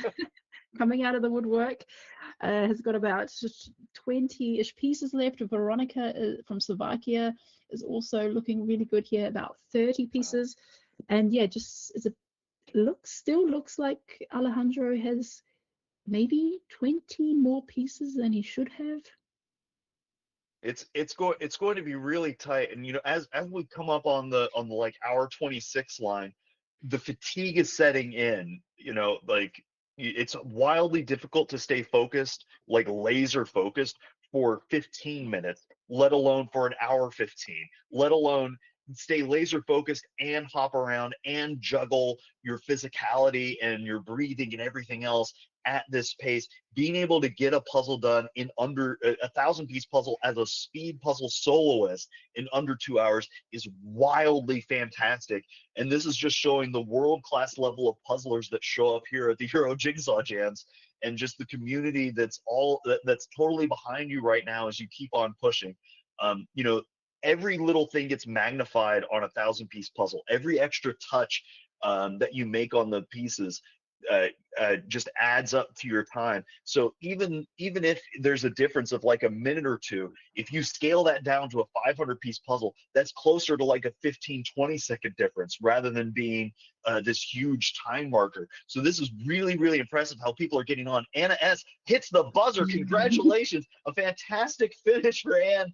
A dark horse in this grouping. But Anne is in the top 5 for this solo 1,000 puzzle. Congratulations, Anne. That Yeah, was a we also have fantastic close. yeah, fantastic, Anna, and we also have Amelia P. Doing Mhm. really well there. Yeah, but yeah, Yeah, I have Kati's at the my. point of just yeah, Kati's just filling in little single gaps right now, and Alejandro has a couple of small patches in the birthday shop and arts and crafts to finish. Yeah, Alejandro putting up the privacy screen for the moment. No, yeah, he's just making adjustment. I always enjoy watching Kati's close because she's so quick on it. You can see she just picks up one, two pieces, and she's using both hands simultaneously in order to do this. A lot of puzzlers can only use one hand, or in order to put pieces in, or they'll use their Mm. left hand as a board and their right hand to sink pieces in. But Kati is using both hands to insert pieces at the exact same time, and it saves so much time, especially whenever there's no uncertainty at this stage and you can just use pure shape work. She's down to the last 5 pieces. It was amazing how much time she made up just in the last 15 seconds here. I really hope people go back and watch that. It's wildly impressive. She has caught up so much so quickly, and she's going to hit that buzzer, and she locks in a top 5 spot. Congratulations, Kati. Very, very well done.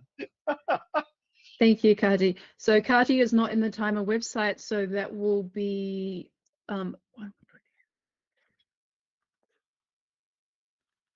yeah, we'll have to check how we put that into the results because Kati was not logged into the timer website, but it was around 1 hour 28 minutes. Yeah, so that will skew the results a bit on the actual Yeah. results website. Every now and then there is a result that doesn't show up or a result is duplicated. So as much as this should be the final results, sometimes I have to adjust things after the event. But this is like 95% accurate. But yes, don't forget to log into the timer website. What I notice is that most people log into the timer website before they even come into the meeting. So try and get that into the habit. That way you don't forget to log in. Okay, but back to the action. It looks like Alejandro. Okay, so It I looks like stand Veronica is corrected. finishing out. Oh, Veronica, and then There it Alejandro. is. There it is. Veronica hits the buzzer. Congratulations. Fantastic, Veronica, 5th place, and Alejandro. And it looks like I was just wrong. It was the correct. Alejandro had the correct number of pieces, but Hey, it there it was is. just a funny angle, and somehow, yeah, somehow it looked. Yeah, I'm lost for words. How do you describe Sometimes it? How do you angles just? do angles and sight lines do funny things. It's one of the reasons that sometimes I'll tell puzzlers if you're not entirely sure you're not seeing something. Sometimes all you got to do is stand up because changing the angle at which you're looking at the pieces can sometimes shift what the glare looks like, or sometimes change the way that you're seeing the colors, or even just what the textures look like. That little shift in angle can often be enough where you're suddenly seeing things in just a different light that gives you a little bit of an edge. So the angle we were at might have been a little awkward, but Alejandro did an absolutely amazing job. Congratulations to you on a fantastic finish on this solo puzzle. It was so cool to watch you do the thing. And we are still looking for the rest of our top 10 in this puzzle. In this puzzle, we can see Kiara doing a fantastic job here, getting ready to close this out.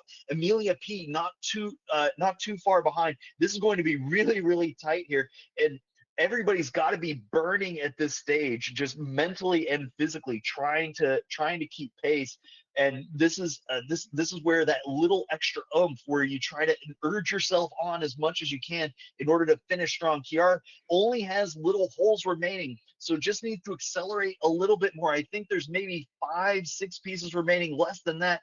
Start sinking them in. You can see she's using one piece as a plate and then sinking the rest in. I think there's 2 pieces remaining, but they may be missing. We'll see if she hits the buzzer here. But we just crossed the hour and 32 minute, or coming up on an hour 32 here. Yeah, and I think Kiara just has a couple of pieces that are stuck in a box or elsewhere. Amelia P coming up on the close as well, has maybe 7 pieces remaining, is going to sink the rest of those in. This is a fantastic finish. Getting a 1,000-piece puzzle done in this kind of time frame is absolutely absurd to be able to keep this pace, and they are moving so fast right now to be able to close this out. Oh, Oh and wow. Kiara. Well done, Kiara.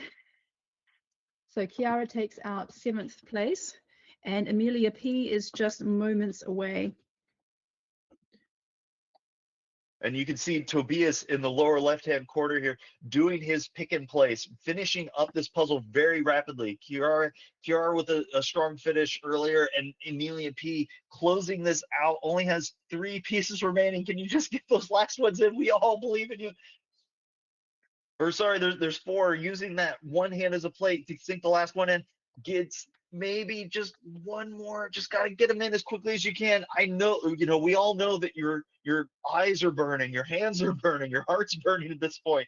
So getting that last little bit wrapped up is so hard. Sinks it in. Congrats, Amelia. Did Amelia hit the buzzer? Yes, Amelia Okay. P coming at 9th. So last place is for 10th. And coming in for 10th could be Rachel, Tobias, Shaka, or Patrick. And yeah, as I look through the thumbnails of the smaller screens, we're seeing nice chunks, nice houses being built, nice rows of rooftops panned out there. So looking really fantastic. Everyone's doing great at 1.5 hours.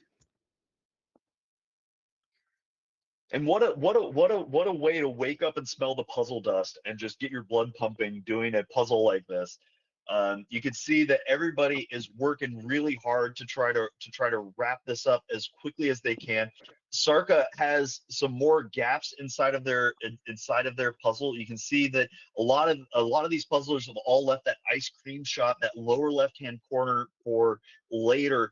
And I think that's a great call because there's all of this confetti that's just kind of floating out between it that can be really, really difficult and sort of a magic eye. Tobias has little island chunks that are remaining throughout the rest of the puzzle. You can see that he has that spread of pieces almost in a full rainbow around the build field, and that can sometimes make it a little difficult to know which groups of pieces you want to grab and work on. But because Tobias does this pick and place tactic, he can kind of drop his hand wherever he wants, anywhere in the remain of the pile, grab some pieces, and then sink them in very rapidly. You can see Rachel Chambers trying to finish up that right-hand side of the puzzle before moving on to the ice cream. She's trying to get the rest of the things that are certain knocked out and then move on to those more tricky chunks. So she's doing these cleanup pulls to try to wrap up everything else. She's trying to get that right-hand shop in, that birthday shop that has a little bit more balloons, ironically less confetti-like pieces on the birthday side than the ice cream side. You can see that she's going to do this big sweep here in a second after she finishes this up to get all of those pieces over onto the ice cream side. Tobias doing a great job. You can see he's so methodical on how he checks which piece he wants to put in and then sinks it. Patrick Inninger, you can see that he's found this physicality, is going to try to accelerate into the back half here in order to get the rest of these buildings in. Looks like he's jumping from the patisserie and around a little bit, trying to get a small cluster of pieces that he knows exactly where they go to sink them in. This is where, whenever you know what is in your pile and where it is in your pile, those little micro advantages can add up. You can see that he's pulled a lot of those dark green or black pieces over to the left-hand side of his table, and they're sitting over there, and he's going to be able to sink it in. But he just did this great streak of pieces all in one go. Rachel Chambers just did a big sweep of pieces all the way over to the ice cream side, so that way they are right nearby where she's going to be working on the puzzle. It's going to save several laps of transfers. She's doing an excellent job. Sarka finishing up another big section. She has that ice cream shop remaining, and then a few gaps as well. Anna Roos coming into the close as well, also in that ice cream shop, and a few gaps around as well. This is going to be so tight. Who is going to be able to do that shape work, try to get those little additional lines out? We know that adrenaline kicks in whenever you have those last 20 pieces or so, and it's hard to stay focused at this stage whenever we're already over the hour and 35-minute line. We're coming up on an hour 37. Are any of these puzzlers going to be able to keep this under an hour and 38? Driving the rest of this home. You can see Rachel checking a few pieces, trying to brute force this as quickly as she can.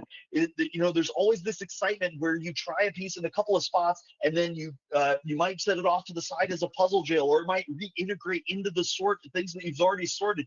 Those little micro adjustments make such a difference here. She just got a huge line in, so now anything she touches can go in. The shape is clear. She's going to be able to wrap this up. Can she lock in the 10th place spot in this solo 1000 EJJ competition? Get those last two pieces in. Hit the buzzer. You can do it. Go, Rachel. Yes. Congratulations, Rachel. And that's the 10th spot going to Rachel. Fantastic. 1,000 pieces solo. Yeah, so I added Kati to the website, so she's in the results now. So to recap the top 10, we have Inga, Victor, Lenka, Anna S, Kati, Veronica, Alejandro, Chiara, Emilia, and Rachel. Fantastic. So I think this is a good opportunity to bring in our first place finisher for today. Inga, feel free to turn your mic and camera on. And yeah, everybody else, go, go, go. Everyone's doing really fantastic. Hi, good morning. Good morning, Inga. Good morning. Congratulations. How does it feel to put up such a fantastic time? Oh yeah, I'm thrilled. I was so excited. I was listening to the commentary and you were like rushing me, and then you were like, "Oh, she's shaking." It's like, yeah, that's your fault. I apologize for the stress, but not for the encouragement. So I know that you have wildly fast times on solo thousands. So having another one that's in this like sub hour 20 is just rarefied air and really, really impressive. Have you seen this puzzle before? No, not really. I know some of the other happily puzzles, and I figured it was going to be a happily, but I have never done this one before. That's so cool. And I know you've done a lot of the happies, and they're just great puzzles to do for thousand soloists. So it's how I'm stuttering because I'm still astounded at that fantastic time. Tell us a little bit about what you thought whenever you saw this come out of the box. I mean, there's so many distinct parts that you can do. I don't know if that's necessarily a good thing, because I'm like sorting like little piles of like 4 pieces with like half missing. They're like, oh, these look the same, and then I'm a chaotic puzzler, so it's just like, oh, I have 4 pieces from this rooftop, 3 pieces that I don't even know what it is, but they look the same, and so but yeah, I wanted to check whether I could start with the border, whether it would have too much white or not. But then I looked at the piece, I was like, yeah, I think I can do it, because then at least I know for the rooftops, like at the top, I would know when they end, right? Because sometimes you can get a bit confused. I was like, no, I'm gonna start with the border. That took some time and takes up a lot of space, but at least I could do pick and place, because if I don't do the border, then I will have to shift everything around. So yeah, but it's fun. Yeah, so I did the rooftops and then some of the text, and then it was just chaos. Well, I mean, it was chaos in your favor, which is really cool. Whenever you look at an image like this, I know you were trying to figure out should you do the border or not. And even us looking at it, I had the uncertainty of how far away is the white space of the edge in going into the building. How quickly did you make that discernment of, okay, the border is going to be a good idea, let me start pulling this so I can work on it? So I was gonna pull it either way. So Okay. I was gonna pull it, and if they were just white, I would leave them off to the side and end with them. But then I looked at the pieces, and they're like half of them have color, so it's pretty decent. So then I was just like, okay, then I'll just do them. And then I had to, because I had sorted them in my puzzling area, and I didn't sort them off to the side where I was going to put them. So then I had to. I couldn't change my mind anymore. There's no better than there's no better encouragement than this must be done now. Yeah, It is exactly. it is time to solve my problems. I I prepped. I even brought out my tray so I could put the edge on the tray and then just leave it off to the side. But I didn't put the edge pieces on the tray, so. And you didn't, and you which is really cool. I like how you were prepared for whatever scenario came across. Um, you were saying that you were doing these like little clusters of like 4 pieces. For some people, like the letters of those signs jump out. I think you really started with some of the roof lines Yeah, more than rooftops things. first, Yeah. and then the text. Some of them, not all of them, stood out as much. Yeah, and then I sorted some of the bicycles because those were like the only black pieces. And oh yeah, you were saying that people are leaving the one in the bottom left for last, but that's like the sticker is on top of the building, so it's very hard That would do it. to use the box. But then, like I was finishing with it, and at some point I was like, oh, scissors! This is gonna be arts and crafts. So. Gotcha. But That yeah. makes a ton of sense. Yeah, if they kind of Mike Wazowski part of the puzzle, then that's gonna Yes. be where that makes a ton of sense. And that's so cool that you saw the scissor and you immediately went, oh, this has to go in the arts and crafts section. I know a lot of puzzlers as they're working, they don't necessarily register what is in the image that they're working on. There's just this reflex of this is going here now, and this is like the abstract pattern. Did you recognize right away and sort of clock, oh, this building has all of these likely things in it? Like, is that part of the process that helps you hit these kinds of times? Yeah, and it helps, like you have the text, right? And if you do them early, then you've already read what kind of shops there are. So I'm like, oh, a flower, this will go with the florist. But you also have like, oh, this is a cake. But then there's cakes in the bakery, the patisserie, the birthday shop. And the ice cream kind of looks like cake as well. So the cake piece was more a bit harder. Sorry, I just So need, you could have your cake and puzzle it too, maybe. Yes. sorry, I just need to interrupt. You need to look at Vanya's puzzle. So she has done everything that she has, but she has an incomplete puzzle and an extra part. So yeah, it's I really bizarre. know We're that. really sorry about that, Vanya. That's a manufacturing area, but thank you for doing the best, and we'll try and figure out a solution for you later. Obviously, that doesn't count because it's not 1,000 pieces, but we'll figure something out afterwards. Yeah, very sorry about that. That is so. This is sort of like whenever a roller coaster does a rollback. Like it's an unusual thing that happens every so often. So it's really cool to see. But yeah, sorry that happened, but well done on getting as much of it done as you could. SJ in the comments actually made an interesting point here. Um, for a lot of puzzlers, if English isn't their like first language, or even if it's just written down, sometimes that can throw people off. I know that if it's a language that's non-English and it's text, my brain doesn't know how to process it, and I try to like do it more as I try to treat it more as like abstract line work than trying to like figure out what the order of the letters is. Is that something you notice or think about, or is this just old hat?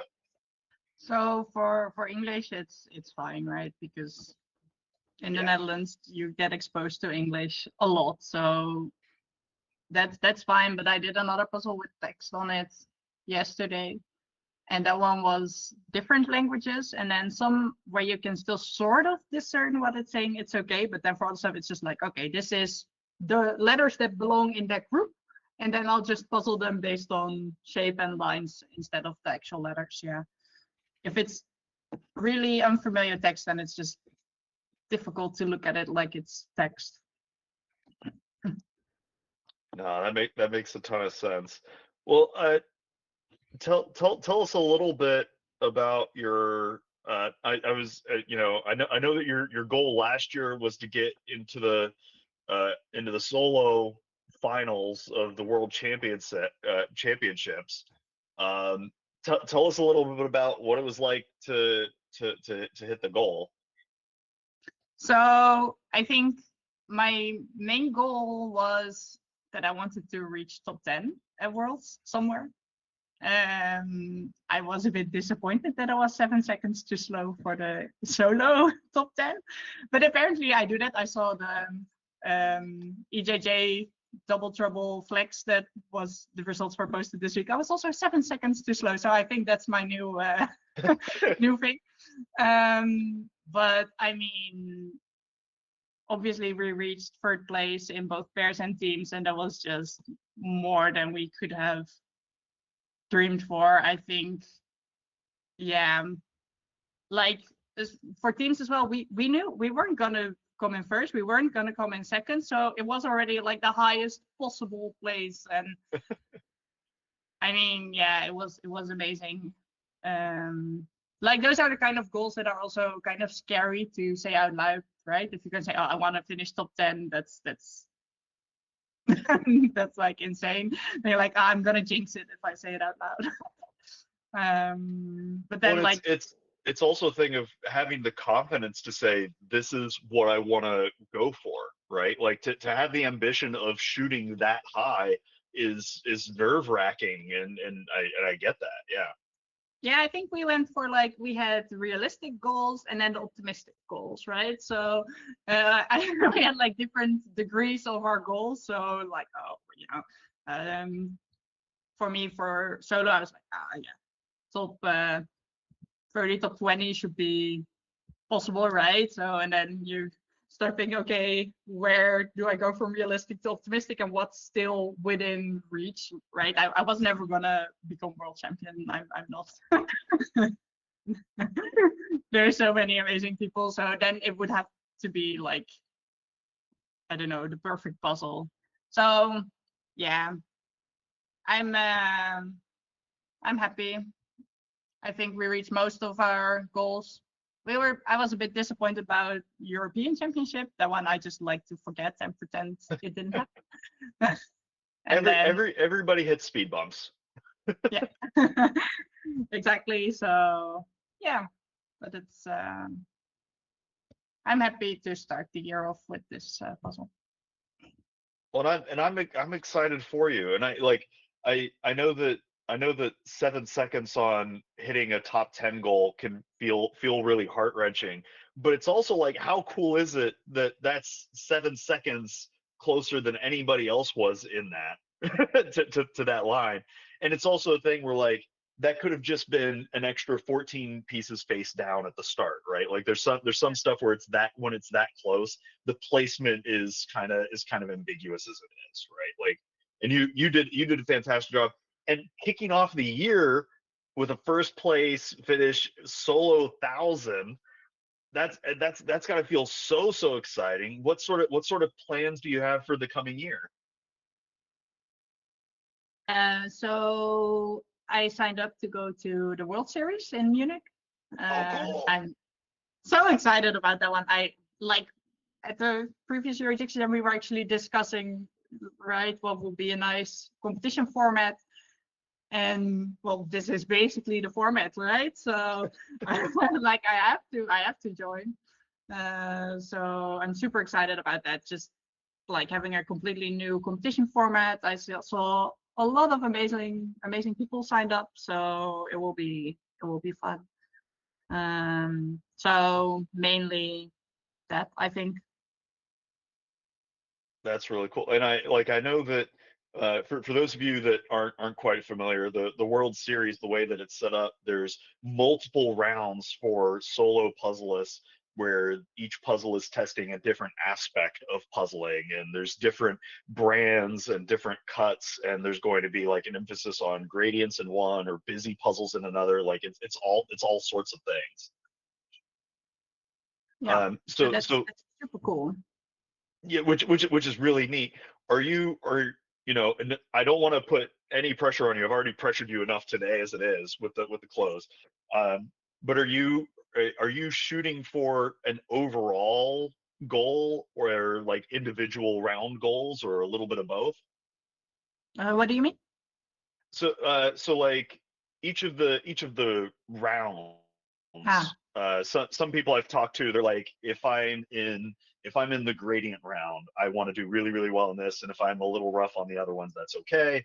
And then I kind of want to have my total placement be somewhere in here, right? Like that's kind of what I've talked to some people about, but not everybody does that. So I'm curious what your thoughts were.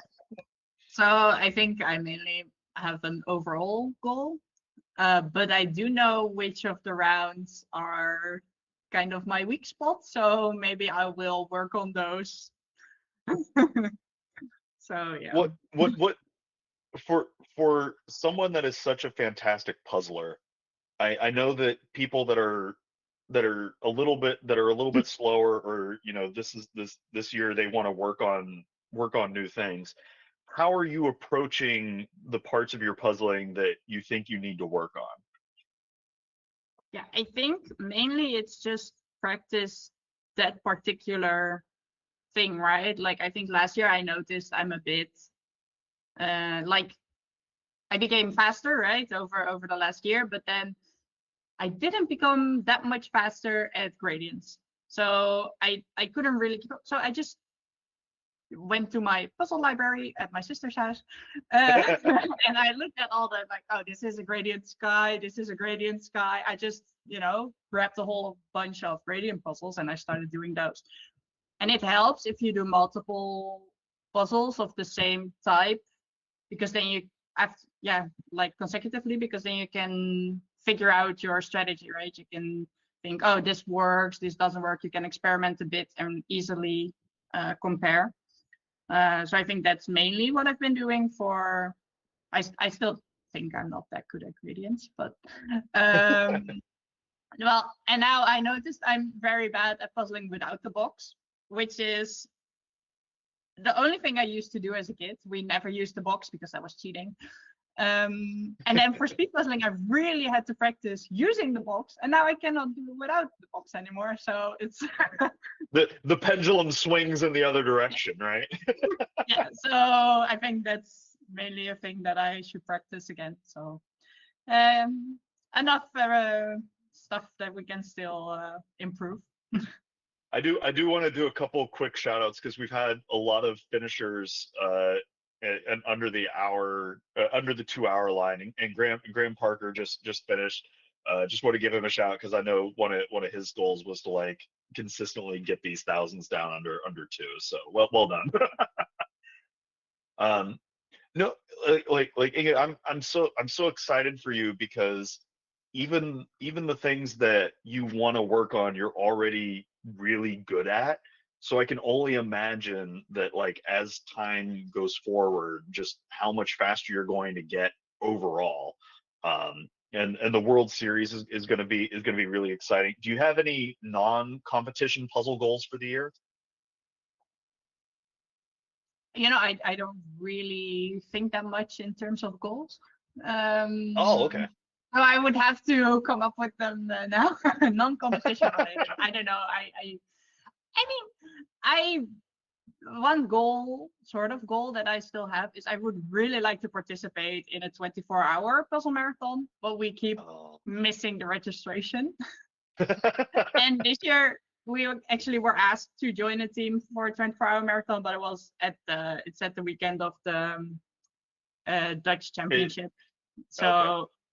But so if someone is still looking for a teammate for a 24-hour puzzle marathon, I volunteer. I think you just became a very popular person in the chat and in other places. If folks know that you're hunting to go to one of those marathons, by all means, reach out to Inga, because she's going to be a fantastic person to have on the team and just to hang out with. You're a cool person, so I think that'll be really great. I think marathons are like my favorite type of puzzle event. They are so much fun. Why is that? I don't know. I think it's because you can do a lot of puzzling, of course. More puzzles is better. And then like the whole atmosphere is great. I think Michelle can attest to it. We've been to the marathon in Belgium, and it's like really local it's in a school and there's just everyone joining, just trying to finish the puzzle, and then oh, you just want to reach the next one. Even it doesn't really even matter where you place, right? You just want to finish as many puzzles as possible. So I thoroughly enjoyed it. I was talking to somebody a few weeks ago where they were saying that sometimes if you're a speedy puzzler, it's almost like you get penalized for being speedy because then you don't get to puzzle as much. So the marathons are a good spot to be like, hey, I'm gonna get to do as much puzzling as I humanly can afford to do. Yeah, we're always joking, like you get more of your money's worth if you use the full time span, right? So also with escape rooms, stuff like that, you just use all the time you have, and then you're very efficient. But yeah, if Yeah, you're too speedy, sometimes it's sad, right? Because then you finish and then you're like, okay, yeah, that was it. yeah, yeah. It's like bowling. If you're really good at bowling, you actually get to do less bowling. So Yeah, it's fun. no, that's so exciting. Well, I don't want to keep you from enjoying the rest of your Sunday, and like go on adventures. Is there any like shout outs, things you want to say to the puzzle world before heading off to your next adventure?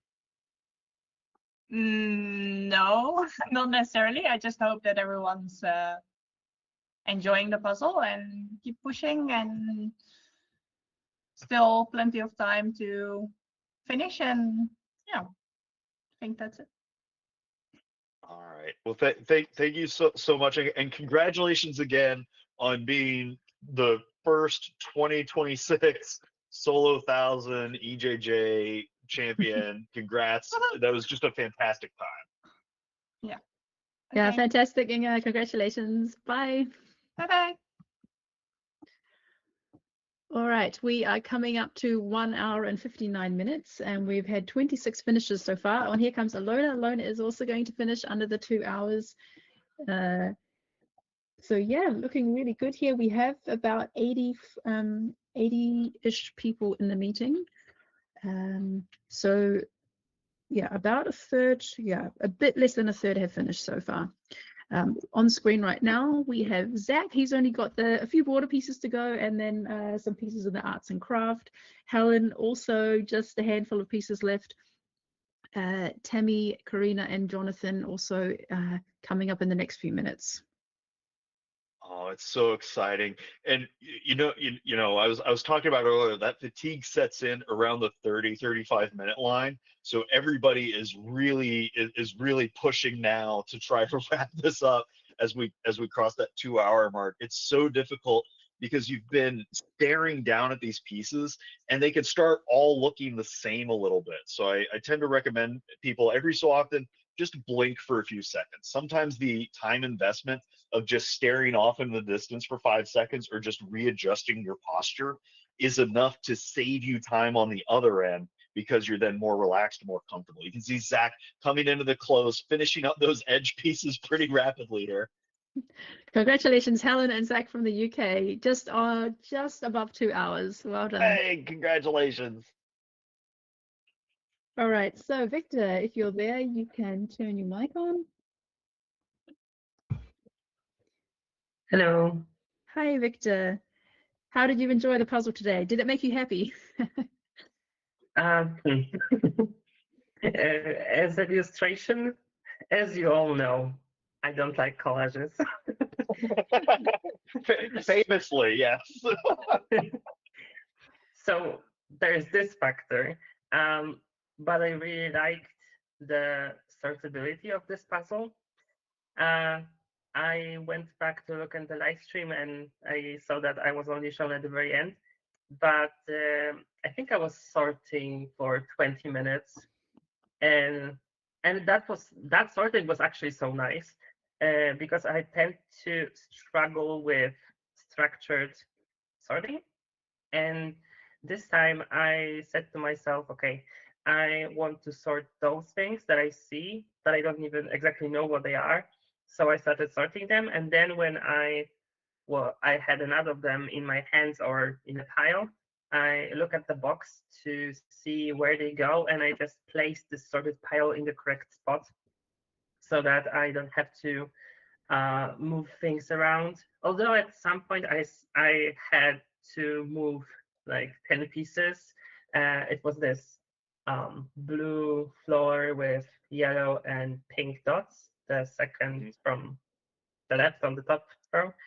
Um, but that was it. So I really liked that I was able to sort, and I didn't do any mistakes with the sorting, because that was an issue with the practice that I did before Christmas, that when I was doing just 1,000 pieces. Um, yeah, and to be honest, this time I kind of focused on fluidity rather than speed, and I was surprised at the end that it caused me to lose so much time, because don't get me wrong, I'm very happy with being second.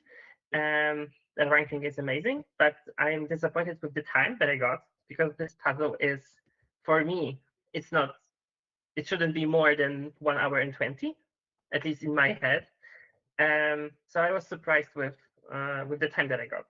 But yeah, maybe I just have to try to incorporate the speed into the fluidity. Yeah, because I wasn't rapid this time around, I think. So yeah. No, I totally get what you're saying. And I was keeping a few tabs on you because anytime you do a big sort up front, it's kind of unusual from what you normally do. So I was real curious to see what you're doing. You were sorting for about the first 15 minutes or so before Yeah. you like really started doing assembly. And it was so fascinating because once you had done that, you just zippered through those things, and your precision on that sort is phenomenal. How much do you think that your practice sorting for like your worlds pair and team and everything kind of helped you today with I don't know, because I didn't really train sorting specifically for teams and pairs, because in pair I don't really do the sorting that much, because we don't want to waste time on me not doing the pieces. But I tend to sort for myself. And for the team, we realized that I'm really good with sorting, not in a way that we need a sorter. So I volunteered to train the sorting. It was just coincidental. that? Yeah. No, that makes a lot of sense. Um, tell me a little bit about what things weren't easily sortable. Like what sort of things, like as you're doing your flip, did you look at and you're like, I'm not gonna deal with this. I'm gonna deal with it later. In the initial sort, I went for the most recognizable sections, so the rooftops and some of the walls. Um, the hard thing to sort was obviously the things in the windows, some of the doors, but not all of them. Some of them were sortable, um, even if I didn't know that they are doors. And also, I think now that I'm looking at the puzzle, I sorted this section of pink and like red grid on it. So this is the like a wall from the top row, third building from the left, Mhm. and you cannot see that on the box. Yeah. I sorted those pieces and I put them together, and they were just laying in the very middle of the puzzle. And I was, because I don't want to waste time on trying to find it. So when I was doing something else, I was just glancing at the picture, and every single time I was like, okay, I have to find where those grid pieces go, and I couldn't find it. And at some point, I just finally was like, okay, this is the only place that they can go. That forced process of elimination, right? Yeah. No, it's so cool to hear how you think about things, and how you process it. Um, I also totally understand what you're saying about feeling like you weren't moving your fastest in the late game. And I kind of wonder sometimes whenever puzzlers change up what their process is or how they're doing things, they kind of get focused in on that and they kind of slip away from some other stuff. Do you think that might have been kind of what happened today for you? I don't know. Okay. Because I think the fact that the building that had the sticker on it, um, as well as for Inge, I realized, which is not really fun to realize, is that I am not really good with doing a puzzle without a picture, especially those very busy displays, because I like to do very busy puzzles. I am good at them, so it's not a problem. But after I saw that this sticker is basically the whole display of the shop, the arts and crafts, I was like, this can generate two problems. First one is that I won't be able to put the pieces together unless I look at them as if they were solid color pieces and I just go by shapes. And the second thing was that I won't be able to know if the piece that I have and I want to sort it out from the main pile, if it's in like underneath the sticker or if it's somewhere that I just cannot find the piece. And that was slowing me down in the end because I tend to just grab pieces that I'm absolutely sure and like on an estimate where they go. Yeah. Uh, and with this one, I was just like, I cannot see. I can see the difference between the pieces, but I don't know which ones go to this shop and to like. Yeah, that was stressful. Yeah, So that's a wildly tricky section, and you saying that you use the box a lot, and then that sticker kind of we were saying it kind of does the like Mike Wazowski for Monsters Inc. thing where it's covering up the one spot. mhm. That's got to be really tricky to work through.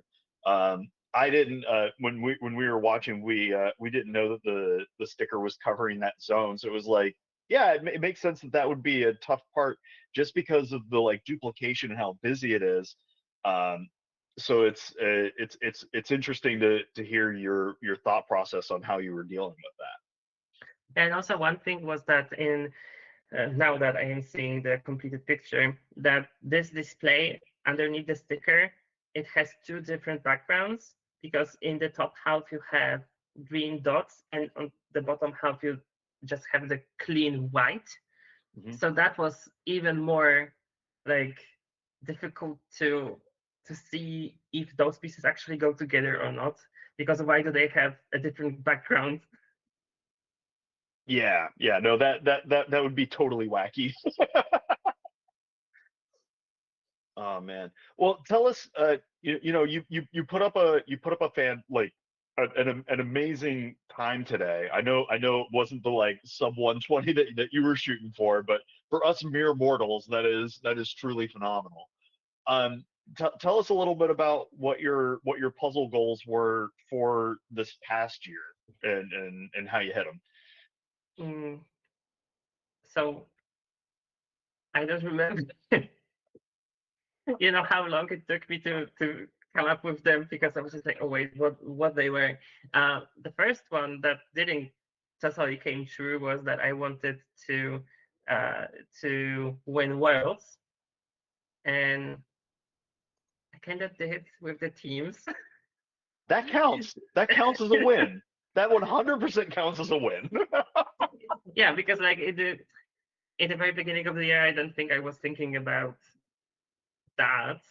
I was thinking about the solo, because I don't exactly remember when the when was it? Oh wait, I think we already were a team. Oh, never mind. And yeah, so that was one of the goals, and the second one was um, that actually came true. Um,